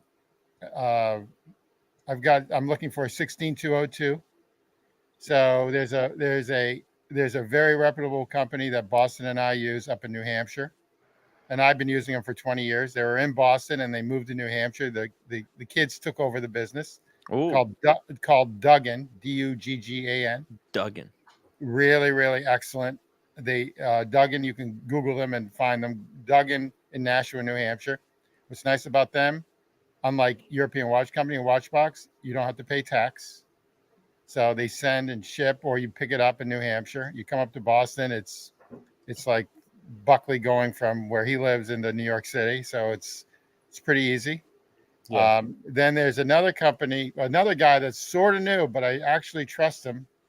And it's called BDHD, and they're in Salem, New Hampshire. And he just deals with brand new spanking Rolexes. Unfortunately, I don't want any more Rolexes except for the, I'm waiting for it to drop. I'm waiting for the Le Mans. That's the only one I want. I played with everything else. So basically, until they hit 125, which they haven't hit, and they're not going to for a very long time, I'll wait until they come to me on that. So this guy's father is an AD down in South America, and is another AD, and somehow it comes up to New Hampshire. That's all I'm going to say on that. Okay. And I bought and sold watches through him. And then again, Watchbox. Unfortunately, I'll bring it up again. Jama Shop I bought from. There's a guy there I've known for like 15 years. He's excellent. As a matter of fact, I just texted him today. And then there's another one for real cheapy watches, say under $5,000, and that's WatchMax, or under $8,000. That's WatchMax. WatchMax is not as competitive these days as Jama Shop. I don't know why. But that's it.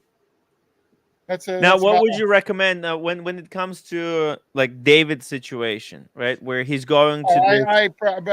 You would say don't do it. This is his life. This is his life savings. But you mean, Vamil has a lot of great points. But the issue is that I would just fucking pull the trigger, call it a day, and then have it verified. I would pull the trigger though. I would walk in, meet him, pull the trigger. Maybe I'd even bring the guy to where I'm going to verify it. Say I'll buy you lunch or dinner. Yeah, and we do it together. We'll do it together. Whatever you want, I'll get you some scotch. Whatever your favorite drink is, come with me. Let's go celebrate. Let's go celebrate. Exactly. And I'd bring the thing, and I don't think it's that. I don't think it's that big of a deal. Now, okay, at one time I had 42 companies in the United States. Okay, so for me to shut down and open up a company, which is by a person. For me to shut down and open up a company is very common trade. That's really not a big deal. That's really not. I mean, if they've been in business, I'm sure a European watch company has shut down their LLC or S Corp or corporation a half a dozen times. During COVID, they were on the first floor on Newbury Street in the really bad area in Newbury Street, which is actually a good area. It's really nice, but it's the slums of Newbury Street in Boston, which is like saying it's the slums of I don't know, Park Avenue. Okay, not going toward Madison Square Gardens. It's like that.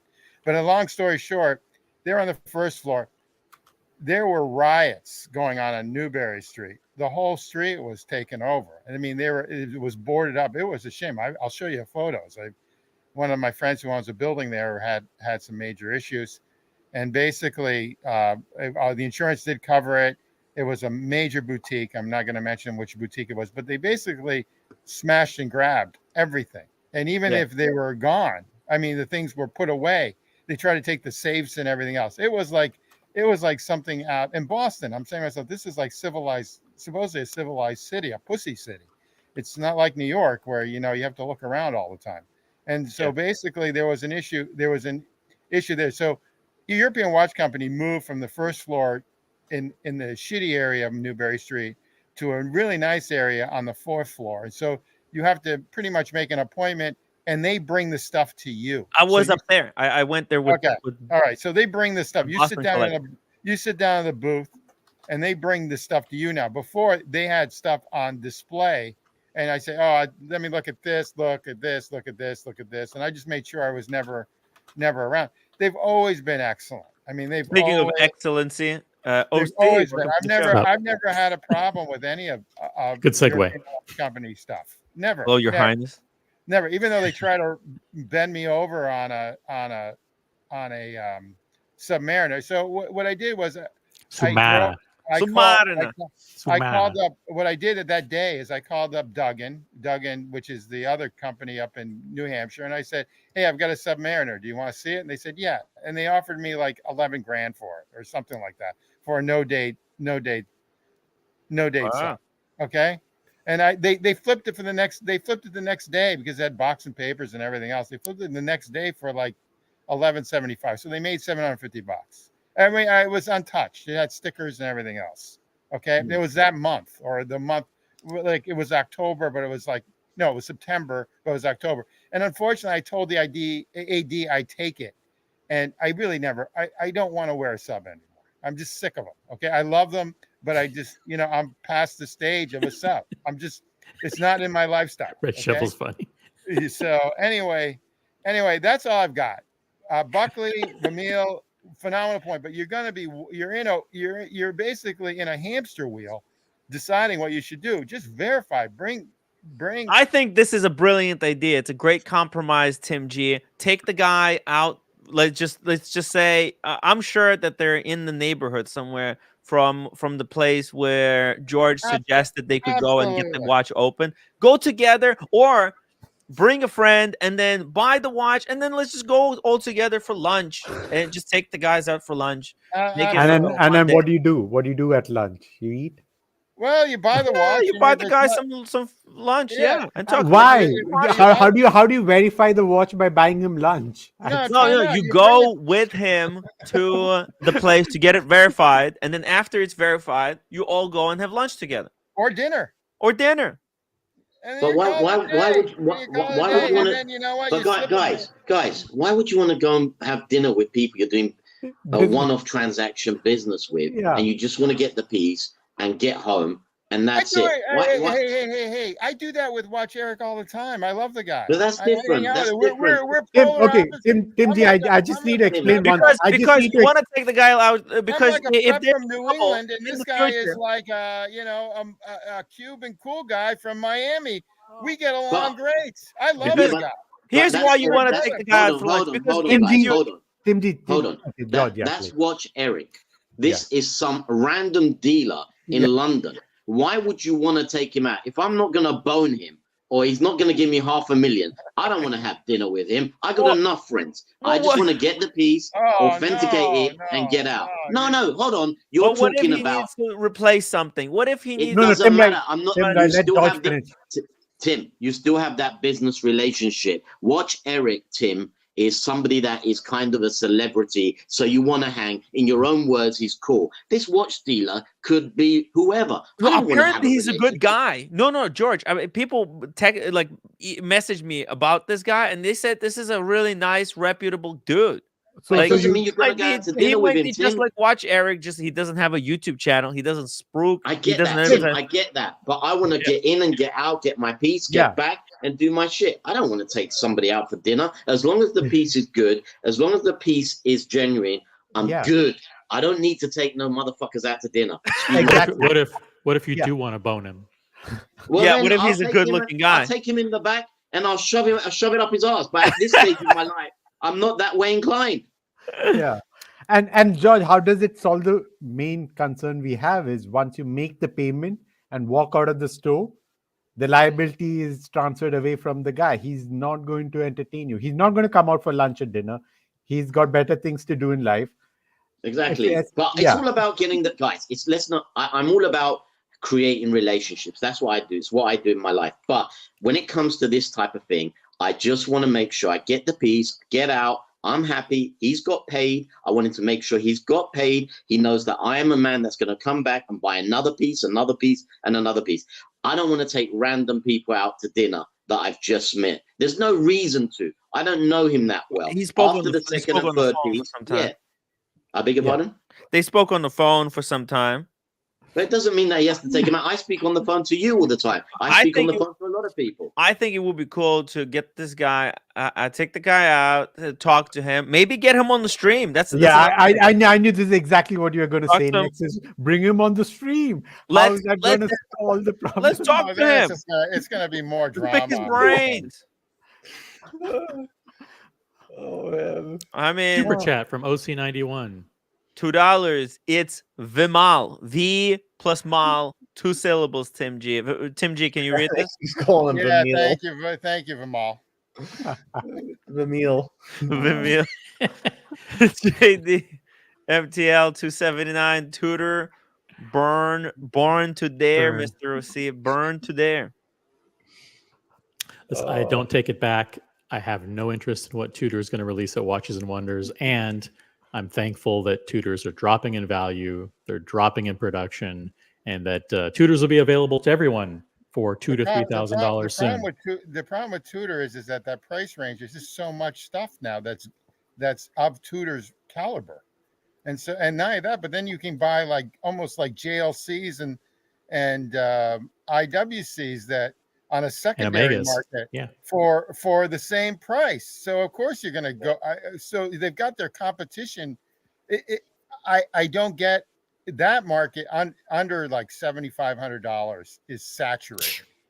$7,500. There's no Tudor that's worth more than about $4,000. Well, I'm giving JLC and JLC secondary market and IWC, which are great watches, but I mean. Now I've turned, because of you guys, I've been turned into a total effing snob with this stuff. Oh, I'm sure it's not us, Tim. It's all your fault. I'm 100% sure it's not us. Yeah, it's all your fault. So Tudor's the same sort of gig, but I've never, Tudors are someone for my son's age. It's like 24, 26 that, is looking to buy and can't afford a Rolex and all that other stuff. And that's how I look. I've always looked at Tudor. And I look at people that buy Rolexes, that people that can't afford APs. And I look at APs that can't afford Richard Mille. Patek. By the way, if somebody is looking to buy a Tudor, wait, don't buy it, because Carolyn Martin wants to sell a couple of her Tudors. So if you want to buy one, by a couple, you mean 9. Hold on, Tim G. Did you just say you look at people that buy AP that can't afford Patek? No, I'm saying that your typical AP that's like, say, something that I would get, like your typical blue Royal Oak. It's in my opinion, it's still not in the caliber. In my opinion, what Tim G gave you is the hierarchy of the brands from his perspective, so right? This is not worthy of this is not worthy of a Patek. No, I'm looking for a 16202 myself. No, that's worthy. Except I would, if you have that versus a 7811, I hate to tell you this, Happy Gorilla. Majority of the people would probably pick us 7811. What's the Yeah, I mean, that's it. 5811. Sorry, 5811. Oh, okay. And that's Possible a to get. 16202. Even a 16202, which I want a 5811 before a 16202. Most people would. Yes. Um, Was that 16202, Gorilla? That's a 15202. Oh, fifth. That still works. Oh, in that beautiful case, watch. forget it. Pfft, No, it's a beautiful undesirable. watch. I mean, that's the Sorry. classic. I'll just go and get a 16202. Give me 1 minute. I'll be back in a minute. No, I'm joking. Oh, I'm kidding. By the way, hi Berkeley and hi Vamir and Emil. Vermeil, get the name right. Vamil, Yeah, Schlavassel, sorry, Vermeer. Sorry, Haas and Vermeer. Pfeffer Incorporated. You can call me Tom. Yeah, I don't know. The watch world I see is there's a little bit of stress in the watch world. It's causing a lot of division. No, there's always been division in our world, though. There's a lot of crazy things being said all over the place, and it's interesting to watch. Like what, Fascinating. for example? Like what one specific one. thing? Well, Tim G just said it. He said people that are buying AP can't afford to buy Patek. People Yeah, buying just like Rolex. completely off the cuff. Like, why would he say something that, so outlandish and baseless? What a horrible accusation. Hey, Without you guys any want to shred see of the proof. greatest Patek? That's my hierarchy. It's guys my want- hierarchy. You guys want to see the greatest Patek of all time? I just Is it called him Patek or Vermeil. Patek? Vermeil has gone off the cuff. You got Vermeer. It's even, Vermeer. even Sean was like, Timmy, shut the fuck up about the bezel. I think we're unhinged. We're unhinged, Tim. Well, It's let's been like that bring for us. a while, Buckley. It's been like that for a little while. I blame myself because I think I was one of the first people to go. Yeah, yesterday or 2 days ago, someone said they didn't like the Aquanaut. They think it's below the caliber of a Nautilus. I mean, I don't like the stainless steel one. But I love the white gold, the grenade, and I really love the Chrono, which is the 5968, I think G. I think that's the would 5990? buy for that. I just don't want to spend $135,000 for it. Hey, by the way, OC, when are you going to the dinner? Tonight. What time are You're you going leaving? to? I'm leaving on. I'm going to catch a 3:15 train to the city. So it's not right. Yeah, I'm going to leave. I'm going to leave in like 25 minutes, 20 I minutes. should- I'm gonna Leave sign up in this week. at 3 o'clock exactly as well. 40 minutes from you. Yeah, we can meet in Midtown or something, and we can figure out something. Go Yeah. get some Annie Moores or something. By the way, I'm interested to see where Tim G is going to rank the Tugulus, the new Patek Philippe Tugulus, on the hierarchy of watches. Will it be above? Will the Tugulus be above the Aquanaut or below? I hope It's not I hope Tugulus. I hope it's not Pretty a sure it's code. Tugulus. No. I hope it's not a code. It's Cubitus. OC. It's not sorry. Tugulus. It's not made after TPG. I'm pretty sure it's Tugulus. If I Cubulus. reviewed the trademark filings, It's Cubulus. No way. it's a mixture of if- tug if- and lus. If you think Tugulus. Tugulus. if you think about it, though, whatever it is, it's either going to be loved or hated, and people will want it because it's a sports model of Patek. Yep. Probably. Okay. But So, if it's going to have the hype of the hype plus times 2 because of that. if it and- bombs, it would be so funny. Come on. If it bombs, Tugulus is almost better name than Cubitus. That's ironic. like I Tugulus. secretly, I do hope that it's terrible because it would be the fun. You really want it to fail, don't? Wouldn't it be I want it to refreshing? fail so bad because it would be Yeah. refreshing and it would be hilarious. It would be so funny. The thing is, no matter how bad it is, there will still be people Yeah. who will rationalize it. Say, "Oh, Yeah. you know what? It's Oh, not that absolutely. They're going to do it in 2 weeks from now. We're going to hear them No, on but this very panel. they talking did about that. it. I'm willing to bet Tim himself will say it's a great piece, no matter how bad it is. He'll say No, it's- Tim is fair. Tim would probably say no if it sucks. I think all you guys like the AutoZone though, the Patek No, AutoZone. I fucking hate that watch. I came up with the Buckley word. hates I it. came up with all- Buckley said from the very beginning that he hated it. I was one of the people that said I kind of liked it, actually. Yes. I came up with AutoZone. I never got credit, and if the No, you got credit. You got credit. You penned it. It's a global phenomenon now. It's a global So nickname. Timmy, I do have to show you something, and then I'll keep my mouth shut for like the rest of this part stream, which is going to be hard to do. If you pull up I think it's Prestige watches, and they're outside of your tri-state area. No, they're not. They're in New York City. They're Prestige Jewelers or Prestige Watches. Oh hell, what that name They're on is? 47th Street. No, try Prestige. Prestige watches. Is it Prestige Brothers? No, Prestige watches. Okay. Google There's like that. 50, there's like It's 20 Prestiges. It's like okay, just Prestige watches. Just Google that. That's on 47th Street. Yeah. Yeah, unfortunately it is. Hold on. Then I'm talking about the wrong one. Hold on. I'm sorry. I'll shut up for a while. I got to find it. I got to show you something, though. My last thing I'll show. OC91, $2 super chat. Buckley trademarked the Diet Coke GMT red gray. Red gray. Dude, if that happens, I gotta fly to Singapore and beat it into Waco's brain until I'm recognized. If it happens. Tim, you might run into Waco in Geneva, right? I'm sure he's gonna be definitely. there. Definitely. No. He'll be gone. You think? Yeah.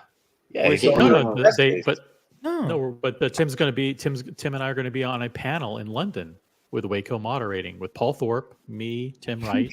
Okay. Sheehan Moderated by me. and Spencer. Now, I don't know if those people have been invited. All I know is that based on the information that we received, they moved Archie Luxury out of the keynote speaker position and replaced it with a panel moderated by Waco, and it's going to be you and Paul Thorpe, and I think a couple ancillary. Wow. Well, YouTubers. I do need to have a debate with Paul Thorpe. We need I don't to think it's have going to be a debate with Waco. It's going to be more of a kumbaya, Yeah. Waco. It's fine. Moderated by Waco. That's fine. Actually, it'll have some structure to it. We're not just going to be yelling over each other like me and Vimal were yesterday. Yeah, right. That was an epic live stream. That was guys made news all around the YouTube community with that yesterday. Great stuff. I think people got a kick out of that. That was like a roller coaster. Yesterday's show. Good stuff. Oof. I woke up with a bitch of a headache. I threw up at night. That's how so much. Yeah. Really? Yeah. Wow. Vimal really got to you, huh? Yeah. I was so it made me so sick. No, I was- think Tim, you were drunk. You probably finished a bottle of wine. I did. I drank a bottle. No, but the one bottle of wine is nothing. I slept over 6 hours. Yeah, I had a little bit of wine, but No, and then your BP shot up because you've been screaming the whole night. yeah. So you're drunk with high BP. I wouldn't say obviously. drunk. Tipsy, one bottle. maybe. Okay, alcohol in your blood. I had some alcohol, yeah. Maybe a little bit of edibles, maybe. See, you got to get Vimal on next time you have one of these characters. 100%. Like if you get another TPG type character on, you need to call him and get him on. Oh my because god, this that'd guy- be crazy. I've never seen a landslide like that in my life. 8416, Tim. Tattoo it on your head. 8416. Yeah, it was a Then your new name will be now 84. 84. Damn. We're going to be calling you the 84. Wow, it was brutal. It was brutal debate, but the kind of stuff that I want here. I don't want panelists to come on here and just ride my dick. It's not what it's all about. It's about having meaningful and the debates, actual debates, trying to get to the bottom of things. I don't want to just talk here. Oh, which color is better, blue or green? Who gives a fuck? There's there's no answer. There's no correct answer to that. But there are certain things that we can get to the bottom. There is a correct way to handle gray market deals. There's certain things that you could do. There's precautions that you have to take, that you can take. And then there's also situations where you could say, no deal. And we could identify those situations. And that's what we were doing yesterday. And that's why it was so passionate. Because where is that line? Where do you draw the line where it's a no deal? Trading Profits, £5 super chat. Thank you so much, Trading Profits. We love the drama, and Patek Vimal is crazy and will love him. Timmy, please pull up WhatsApp so OC and the panel can tell me this bracelet is ugly. Okay, here we go. I love it. Trading Profits, a president of a big division of Citibank. People don't know that, but I just doxed him. Oh, we bank with Huge. City, so there you go. He can shut my accounts all He down. is he is the president of a massive multi-$100 million division of Citi. Don't try to look him up; you won't find him. Oh, dude. Actually, it looks nasty. Check it out. It is really ugly. He loves it. Oh my Oh. god! So Okay. fucking Aquanaut on that steel bracelet. I would take the bracelet off, but I'd keep it and then buy a. You would turn it into a pocket watch. You would just take the bracelet I'd off turn it and into a put it on a pocket watch. chain. Yeah, exactly. Exactly. Keep it in the little coin pocket. This really shows you how odd the proportions are when you see it on a bracelet. It's an ugly. I was gonna say ugly watch, but that's not fair. It's just a oddly proportioned watch without. It's probably The rubber heavier though than bracelet. the light one. Like, obviously with the rubber. That's really kind of like flimsy. You know, I have somewhere a video of me trying this exact watch on the wrist. It looks awful, but yeah, it's the truth. It's shit. But here's the secret that nobody tells you, and is that there was actually a story at my idea that a guy came in to buy this watch. They offered him this watch on the bracelet, and he asked them like, "Hey, by the way, well, can I change it to a strap?" And they told him like he can't change it for some reason. And he said, "Well, what if I decline this one? Can I get the next one on the rubber?" And they told him yes, but then he declined, and then they cut him off. They said, "That's it, you can't get That's it." right. And it turns Cut him out off. that you can put it on rubber. So it's such bullshit. The guy got completely fucked. Yeah, he got bamboozled. hosed. Yeah. He got bamboozled. So Yeah, talking about if you're offered bamboozled- this at retail, you take it. Yeah. Even regardless, just because. talk about bamboozled. Let me show you what I was trying to show you before. It's called Prestige Time. I'm sorry. So if you can Google that and get into that website. Do we want to promote them? No, you can do whatever, but I need to show you that what happened to a really close blood relative of mine. Oh, okay. Trapped in DC, £5 super chat. You misspelled tier. Who did? Who misspelled it? I don't know. OC would catch something like that. I could care less. Oh yeah. No, that was done intentionally, because it's because the new citizens make you cry. So Are you in Prestige Time yet, Timmy? Good afternoon, gentlemen. hey, it's Hello, Boston BC. Collector. Hey, Boston. Hey, Boston Collector. He's not going to go to Prestige Time. He's Hey, distracted. Boston. Yeah, I'm not a fan of. I feel like Patek just called it in on these bracelets. I don't know what they were. I do. I was never a fan of the bracelets. That's a Tag Heuer bracelet. They needed a bracelet just to say they had a bracelet. Yeah, I mean, Not a fan. I mean, they No. did their best to integrate it with the look of the watch. I'm sure it was designed with at the same time that the case was designed. Hey, It just doesn't work. just really quickly here. Super chat from Trapped in DC, $5. You misspelled tier. hey, Where? Tim, welcome back. Oh, hey, Tim. Yeah, and just that was did this, Tim. intentional. That was intentional. What? In the heading of the title of the show. Oh, His face. Oh my god. He looks so scared. You got another one. Trading Profits, $2. trading Pounds. profits. Trading profits. Trading profits, £2. Waiting for rubber strap. Enjoying this in the meanwhile. Very Ah, good. See, smart. Yeah, you Smart gotta- move. Yeah, that's smart. That's how you do it. That's Bracelet. genius. That's genius.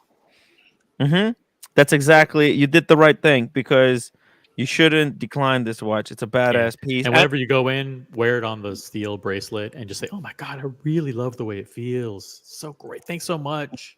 Just lick You their know what? It's balls. nice to have a bracelet. It's ugly as fike, but you don't have to feel bad if you get the bracelet scratched No, up, you still beat get your up. bracelet. What Yeah. is it on the This bracelet? watch Like 30 is- grand? Okay. On the bracelet? No, how no, much? no. It's just like 2,000 more, I think. Yeah, It's you not- do This it. watch It's should an never no-brainer. ever be put on a bracelet. It's supposed to and designed for that rubber.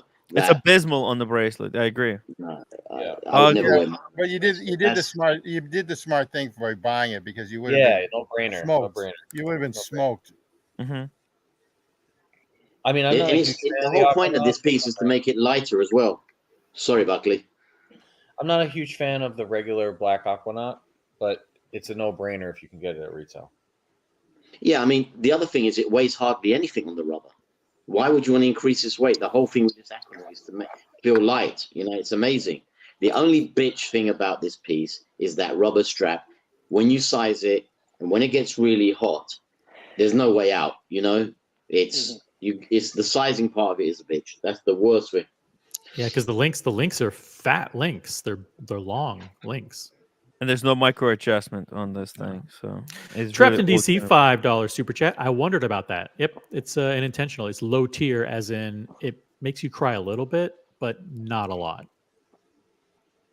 I know. I'll tell you what I really like about the Aquanaut. You can read it. That's true. That's a really good picture of the Aquanaut. That's probably one of the most flattering pictures if you cut it off. And if you cut it off at the case, because you can see the shine on the bezel, the I think it's reflection on the beautiful. bezel, and you can see the beauty of the dial with that gradient, gray black dial. The only issue I might have is that their steel would scratch a lot more than a Rolex steel watch. Hmm. Okay, I You don't fixed have it. you don't have a problem with the date. I don't have a problem with the day because it's spaced correctly. It's not moved in like a movement that shouldn't be in the watch. So I don't have a problem with that white date, believe it or not. But what it does is it kind of creates an indentation where it goes from 2 and then it goes in and then it comes out to 4 again. Yeah, but it's the straightest part of the watch other than the 12, 6, and 9. So it's fine. Just checking. How about if they came out with a no date Aquanaut?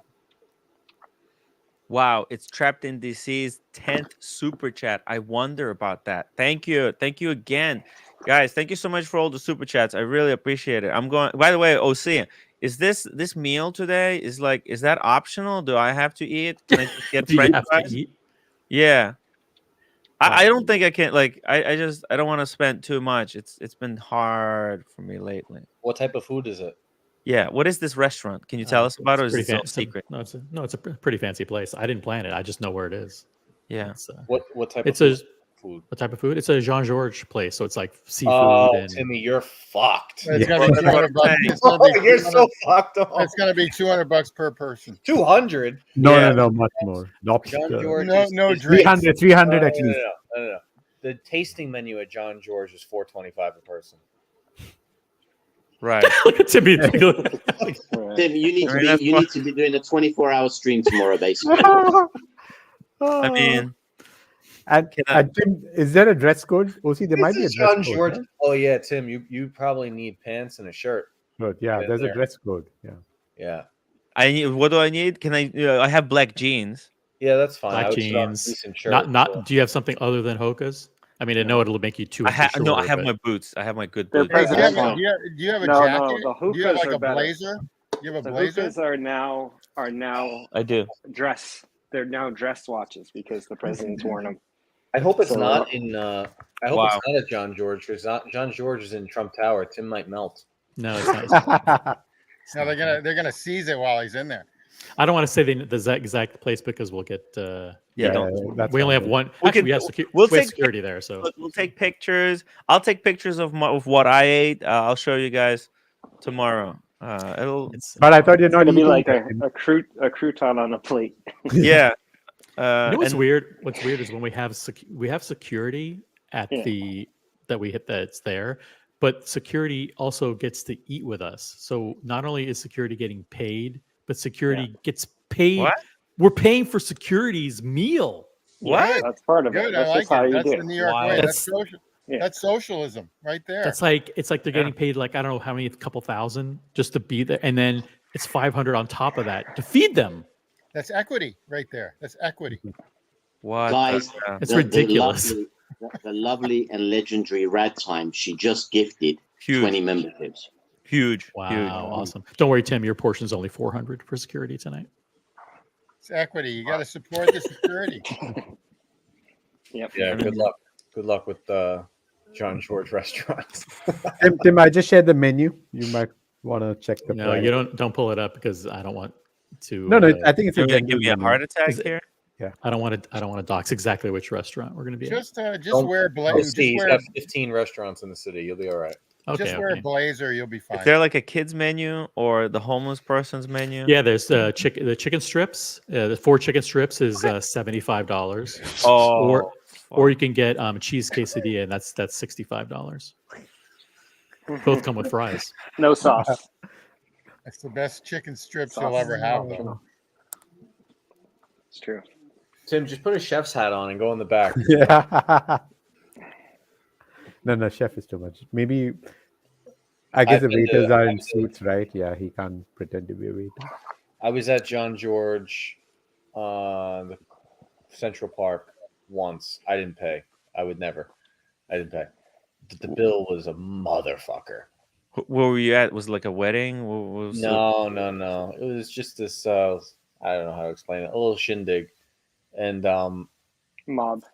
it was like there was 4 people, probably 3 cocktails each, and a tasting menu of 10 courses, and before tax and tip, 2,600.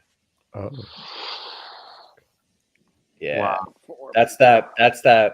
Yeah. Rich. Those are the people buying APs. Tim. Yeah. And And I'll be listening in Yeah. on the train. Seriously. Yeah, Care I of see that too. And I'm guessing they have mandatory tipping, right? So they probably add the service charge. Oh, yeah. they didn't add Oh, it. yeah. If you're in a group of 6 and above. If it's 6, yeah. It was 4 people. Yeah. Oh yeah. No. Tim's going with maybe 6+ for sure. So that's another 20%. Yeah. I think it was $375 or $425 a person for the tasting. And then each cocktail was like $35 and multiply that by 12. And then there was something else. I forgot what it was. Some like dessert ensemble. And it was 20. Like, Well, OC's going to order that. He loves the dessert. oh, dude, but it's good. I have to admit, it's worth good. it. It's Okay. fucking. If you got the money, it's good. You'll have Yeah. a good time. You'll have a good time.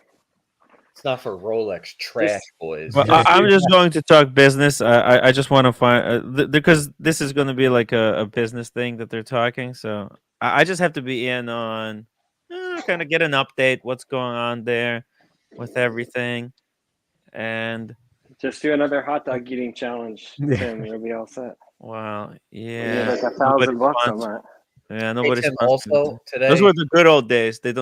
Nobody does that anymore. What's Tim, up? today, you just maybe comb the hair. Maybe. Yeah. Maybe comb the hair a bit. And Trim the beard. I wouldn't bring your backpack. Okay, no big problem. No backpack. And yeah, you'll be fine. I'm fine. They're not gonna kick me out of there. Nah. Look, I'll wear like a collared shirt, short sleeve, and jeans with the. I'll wear the boots, the good boots today. So should be okay. I'll try to take some pictures, guys. Show you. Do you have a sports jacket? Handy? I do have a sports jacket. Do I have Yeah. to wear a sports jacket? No, I'm saying it's usually better. You just put it on. No one It- really cares. It's just the problem. It's too cold. For like I can't. I have to take the train, right? So I do have to wear, and it's Yeah. cold today. Buckley, like, tell him it's frigid right now. Yeah. Freaking- Yeah, it's It'll- it's snowing here too. In Yeah. March, they make you think, oh, and then end of March, they fuck you. It doesn't Yeah. get better until May. That's true. Yeah. I'm Yeah. actually meeting Daniel today at 4:00. Oh, Oh. which Daniel? Wait. Which? Katz. Daniel Katz? Mr. What? Yeah. No There you way. go. Yeah. There's your live stream, Tim. He wants Have you to those teach two. him how to. Daniel needs help getting a little bit more spicy, so he's probably going to run it by you, like what to do. So Wow. So we're meeting near a Rolex 80. I think he got a call from them, so he wanted to go in. Ooh, spicy. Nice. What did Daniel get a call about? Didn't Imagine he just got like get a the Explorer. fucking Le Mans. Can you imagine Daniel getting a titanium yachtmaster? Oh, that would be funny. I almost no, I can't say it. Never mind. What happened?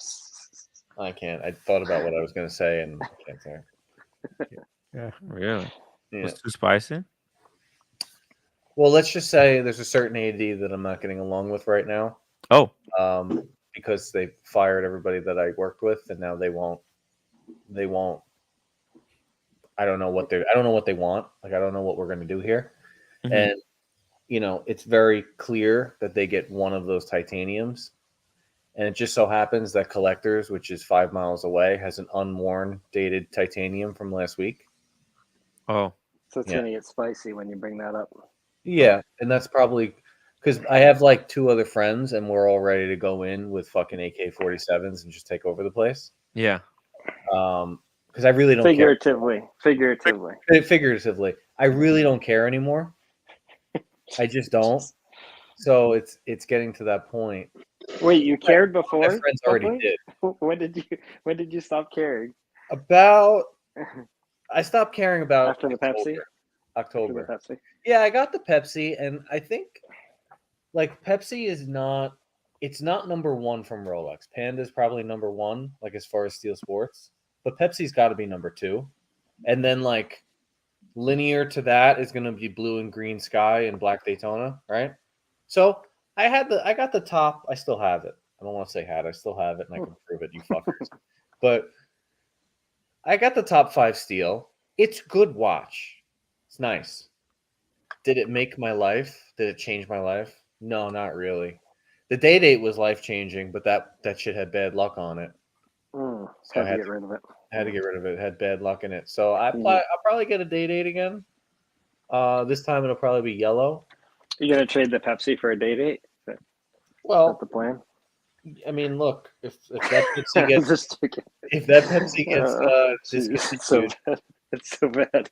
if that Pepsi gets discontinued, Buckley, come on. listen. If that Pepsi gets discontinued and it goes up to like 30, 35 grand, This is pure sickness. It's gone. Value. It's It's gone. value. A real problem. It's value. It's gone. You're pre-planning a trade from a date to the Pepsi and then back to the watch that you already had. You see the sickness there? Austin, am I putting calls and puts on my watches? Sure thing. If you go to my Barossa profile, do they all say for sale? They sure do. Oh no. That's funny. It's classic. It's classic. We wouldn't have it any other way though. Yeah. That's the journey. You're on the journey. Tim, shouldn't you be going as well, bro? I'm gonna be going in 15 minutes. I could. Hey, let's drop the link. I'll pin it. You guys can go as long as you want, right? Everybody okay? Buckley, do you want me to give you access so you can start an end show? You want to stick around on here? Tim, I thought someone's starting the stream at 5 today, right? It's not necessary. Double D, I But thought. you guys should start. You guys can start the show on the community anytime you want. How about that? Because I already did like a daily show here. Mhm. So Oh. this show can be ended at any time. We have a show on the books. If Right. you guys want to have fun, just start a community show, like one of those after dark. You guys can go as long as you want, have fun, Cool. enjoy it. Yeah, how's that sound? Sure. Sounds good. That's why I kind of switched it up that way. Yeah. We got it on the books. There's people who are members. There's people who are super chatting. They expect a show every single day. Boom, we have a show Dingo on the books. Dave. Is Dingo Dave around? Dingo Dave is definitely around. He's He's there. Oh, nice. Nice. That blue strap is Get on on the point. blue. Yeah. Well, That's it's all nice. you need. One nice cleaner ram, if you can get it. That's It's a very great nice. consolidation There of you a collection. go. Turn the phone There you go. sideways. Oh yeah. Oh, it's locked. have it locked. No, it's not on. It's not. You have to shake it. No. You have Yeah, to. hold on, You have to hold when you have to turn the phone like this, horizontal. Because if you do it like Yeah. this, it doesn't I know got you're it, changing I the got it. position. So you have to like do it this and shake it sometimes. There you go. There you go. Boom. Ooh, I like it on the blue. Yeah. Wow. Look. It completely changes it. Yeah. Boston I on the know it blue. changes it. Yeah. Yeah, I like it on the blue. Put it Tim, back. I just Ready for the summer. shared a link. Can you just pull it up? Cheers, Dingo Dave. Cheers. Cheers. Oi! We're all talking like Brits now. From You all go the, back to shoveling shit, yeah? Boston, what do you think of this watch? It's Which one? What the fuck is that? zoom out, Tim. Hey, zoom out. A Susar? Yeah. Seaside. Oh god. Let me see. And look at the model number. Dead. Hold on. Looks Look like at the a model number. beautiful watch. RM1. RM1 Junior, it's $140 Imagine you're Yeah. wearing that in New York City and you get stabbed up. And for the wearing guy 100. realizes after he murders you, it's not an RM. Yeah. Fucking killed someone over $100 watch. Hey, I mean that's not an RM, but it's a nice, nice close. watch for the money. Yeah, Why not? Yeah. $140. Yeah. And it's got an automatic movement. It's not. I mean, how is that any different than wearing like a Casio G-Shock, right? right. Same idea. Yeah. How much are the straps? This strap was $850. But God. you know what the thing is? Everybody's like, well, an Oyster Flex is only 300 and I think it's like 330 or something, 315, something like that. But that's only one half. Yeah. OC91, Like, $2 super chat. Buckley, you need the Tony Soprano special. It's your destiny. I think so too. I think you're Eventually, I think you're right. yeah. You need a Tony Soprano just to Looking have at it, but it has to be at the right time, and it has to be where you know that this is a keeper. If you have like a super big win, Yeah. at work, fucking celebrate it with a day. Yeah, or if my Pepsi becomes the same value. Yeah. Yeah. I don't care anymore. I don't give a fuck. I'm so I think I've mapped out Buckley's future path. It's gonna go something like this. The Pepsi's gonna go up. He's gonna say, "Ooh, it's 30,000." He's gonna see the day dates come down another 2-3 grand. He's gonna say, "Ooh, this is not that much different." He's gonna switch, trade in the Pepsi for the day date. He's gonna wear it for 3 weeks. He's gonna start looking at the AP Royal Oak, and he's gonna say, "Ooh, I can get a Royal Oak for about the same as my day date." No. Then he's from retail. Speaking of getting value, Daniel, to the show. Wait, Look, are you jumping out of an airplane, Daniel? Here's what's gonna happen. I'm gonna tell you exactly what's gonna happen. Oh, okay. Pepsi goes up. I'll get the day date. I'll still get it at retail from the AD. Yeah. I'll still do that. Yeah.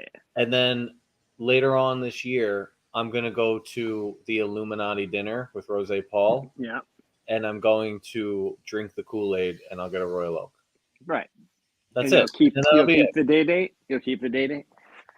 Yeah, I mean everybody knows. What if it's a rose gold Royal Oak? No, it's too expensive. Okay, stick Too to the expensive. steel. I want the steel. Chrono or 3-handed? It's tough. It's so tough.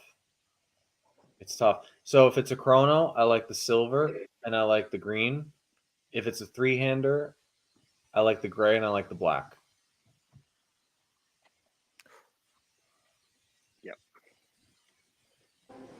Hey, by the way, Daniel, welcome to the show. Can you hear us? He doesn't have the AirPods. No. Can you hear me? Yeah, now we can hear you. Okay. We just heard that you're going to be meeting up with Vimal. Yes. Do you want to call the police or anything, or trucks, or what? Hey, take necessary precautions. Make sure you guys have condoms.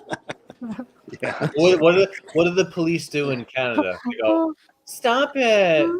No, they don't answer the call. They don't show up. They, That's they what the or call. no, worse, Mel. They just kind of shuffle their shoulders and say, "What do you expect us to do?" They Yeah. come up and they go, "Hey, cut it out with your fucking accent.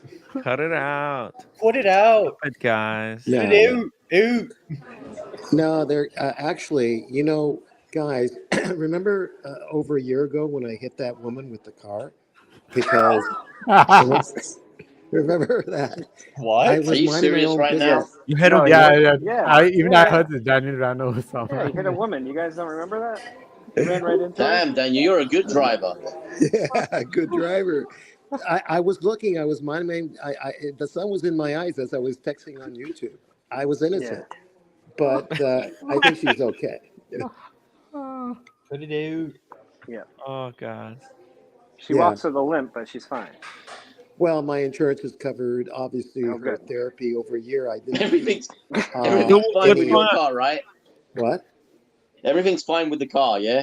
The car's Everything- okay. That's the important thing. The important thing, Gorilla, everything's with the call, and I kept it low enough so I don't interrupt the people at the cafe. I don't have my AirPods.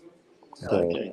He can't hear anything. He could say so I anything can right now. He eavesdrop won't on hear you it. guys Yeah. and offer complete nonsensical ideas. Outside of that, I'll be listening Okay, before I brainwash or really mess up the Mel's day at 4:00. Daniel, you are guys you are going picking up to a AD? watch? Yeah, sorry. Sorry, say that again. Go ahead, Tim. Same I was just question. saying, you guys are going to an authorized dealer, a Rolex. Like you got to call Daniel, and you got to No. We're scout just it out. stop it. We're visiting. We're just visiting. We're going. Oh, but there was no call. No, we're going to. They like me there. We're going to the original Royal de Force that carries all the fancy pieces and the high end stuff, but also medium level like Omega. And and next door, which is part of it, is Rolex. So we're going to see two stores, which There is you probably go. owned by the same people. So yeah, we'll do both. They're like right next door to each other. Vimal, make sure to take tons of pictures while you're there to show us tomorrow. What did you guys see? Was there any watches? And take notes, guys. Yeah. Ask some questions from these ADs. Like, have they seen any watches? What's going on with the Pepsi? Make sure to inquire about the Pepsi. Yeah, and take pictures of me dropping a watch and destroying it by accident. Don't You know? drop anything, Daniel. Okay. It's not one of those places where you drop it, you can buy it, right? Yes, sir. Yes, sir. Otherwise, I Guys, don't want to I'm get a out. I'll scolding see you on from the Tim. community later, yeah? Okay, great. Take care, Yeah, guys. no, Okay, no, Ciao, bye. ciao. Bye. Bye, guys. Yeah, Tim, on the Pepsi, this is what that particular AD told me a few weeks back is a lot of the customers have read about the Pepsi getting discontinued. So those who have signed up for the Pepsi are coming and switching it over to the Batman. And yeah, I'm not worried about that. Let them get it. Do you have one? You'll tell me later, Vimel. Okay. No, I don't have a Batman. No, Yeah, I was I'm saying not that's what rushing the for AD one. said, that Yeah. Okay. people are trying to switch over their preference from the Pepsi to the Batman because everyone's read that the Pepsi is going to get discontinued. Yeah. I feel like Okay. the Batman's got to go. I don't understand how they're going to do this. Batman's got to go, man. It's been around the longest. Yeah, but I think it's them having no issues producing that particular piece. So I'm not even saying that. It's been around for like, yeah, it's been around like 10 years now. Been around a long time. I forgot, Buckley. Is a Pepsi in your collection? I forgot, or you never? Yeah. You never. I have one. Okay. It's my ticket out of here.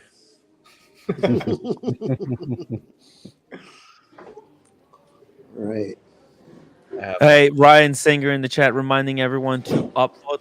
Let's get to 100 upvotes, guys. If you're enjoying these shows, make sure to show your support by upvoting. It's free. It really helps out. We need those upvotes. Cloud Can says Batman is a staple now, like a black sub. Yeah, it has replaced the black sub. It's the new base model. We'll see it because next year GMT Master 2 line is getting an update. We might get Platinum or GMT Master 2 with open case back. There's going to be new exciting stuff, but it's been next year, not this year. I don't think they're going to do it in platinum. I don't think we're going to get any more platinum ones. 70-year anniversary. Think about it. No, I don't think that's what it is. I don't think that's what it is. I think Rolex, and I think it's unarguable, right? If you have all the budget in the world and you said, hey, I need 2 watches from Rolex and I need 2 different types of watches. Yeah. The Day-Date and the Daytona are the 2 best watches they make. It's unarguable. I mean, and that's why they make them in platinum. Right. That's it. I mean, the sub is great. GMT is great. Everyone knows my daily is Datejust. Most comfortable watch ever made. Explorer 1, 2, all great. But Rolex has acknowledged, look, these are our 2 best watches. This is our best sports watch, and this is our best dress watch. And they made them in platinum. Not only do they make them in platinum, ice blue. Yeah. They're not I going to do that with the GMT. I don't see that. No, yeah. I think for the lower models, they probably look at the titanium as the platinum equivalent. So if you want something unique, I think they probably use titanium than platinum. Yeah. Yeah. But and I think we probably see a lot of two-tone this time. I mean, Watch Eric was saying the two-tone rose gold for the Daytonas and the Sky Dwellers is kind of a no-brainer at this point. I don't know why they're not doing that. Yeah, it makes sense if you have that. I refuse to get one unless it's a rainbow. Look, aren't those discontinued now? I don't know. Just that was fun. Let me show you guys something that you that everybody wants to get. Check this out.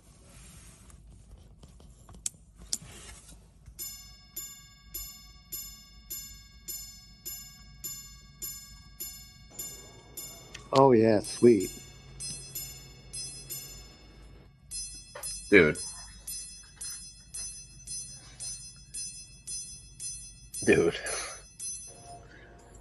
That's so nice. That's the most substantial watch I think we've ever had in the community.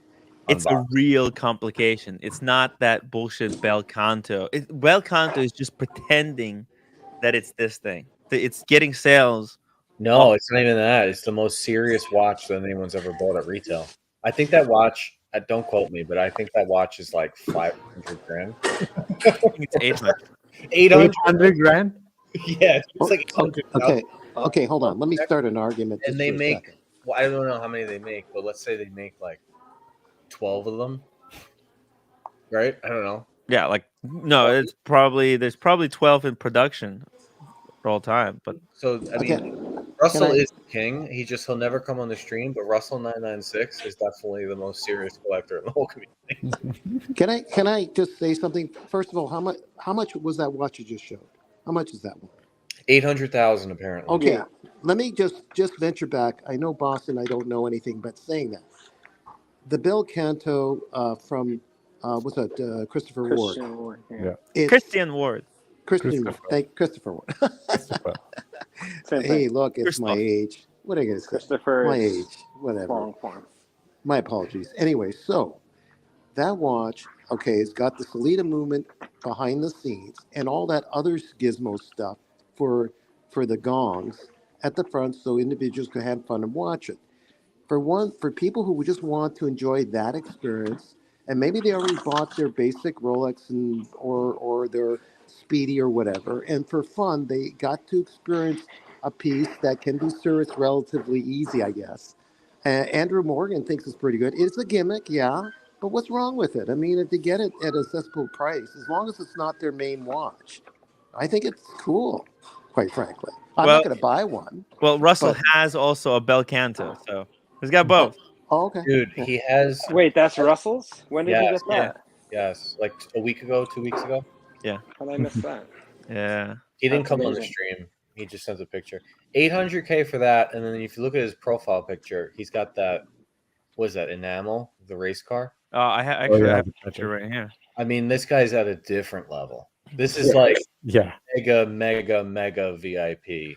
Well, this is what Patek game actually is. When you talk Patek game, this is what you're talking about. And this is not for people like me, like Buckley. I mean, this is next. No. These are the Bilderberger people. Yeah. Hold on. It's not for us, but we're just as important. I really as enjoy anyone else. looking at this stuff. Yeah. You Yeah, know, right. Russell actually, he's a very cool guy. He showed Right. me. He met me. Yeah, I met Russell in London, and he showed me some of. He showed me his. He brought few languages with him. Buckley, this is the gatekeeper of gatekeepers watches. Yep. I mean, that's a different. This is a different game, Mhm. It's a different animal. different animal. I mean, Guys, I think, I gotta go. I'm gonna Yeah. start getting dressed. You guys can keep going on the stream. I gotta Boston, go too. Yeah, because even I I'll gotta hop check off. my. Yeah, even I have to get ready. Hey Tim, can you forward this to the community stream so that everybody jumps over there? Oh You yeah. don't want to. You want to run the community stream. You don't want to just keep Yeah. running it here. Let's Yeah, come- let's just do it over there, Okay. and then we can forward it Okay. over. Okay. but- Then I'll but just set now it up. I got. Okay, we'll see you guys Okay. later. I got to go to the car and check it. Okay. Bye. Okay. Bye, Daniel.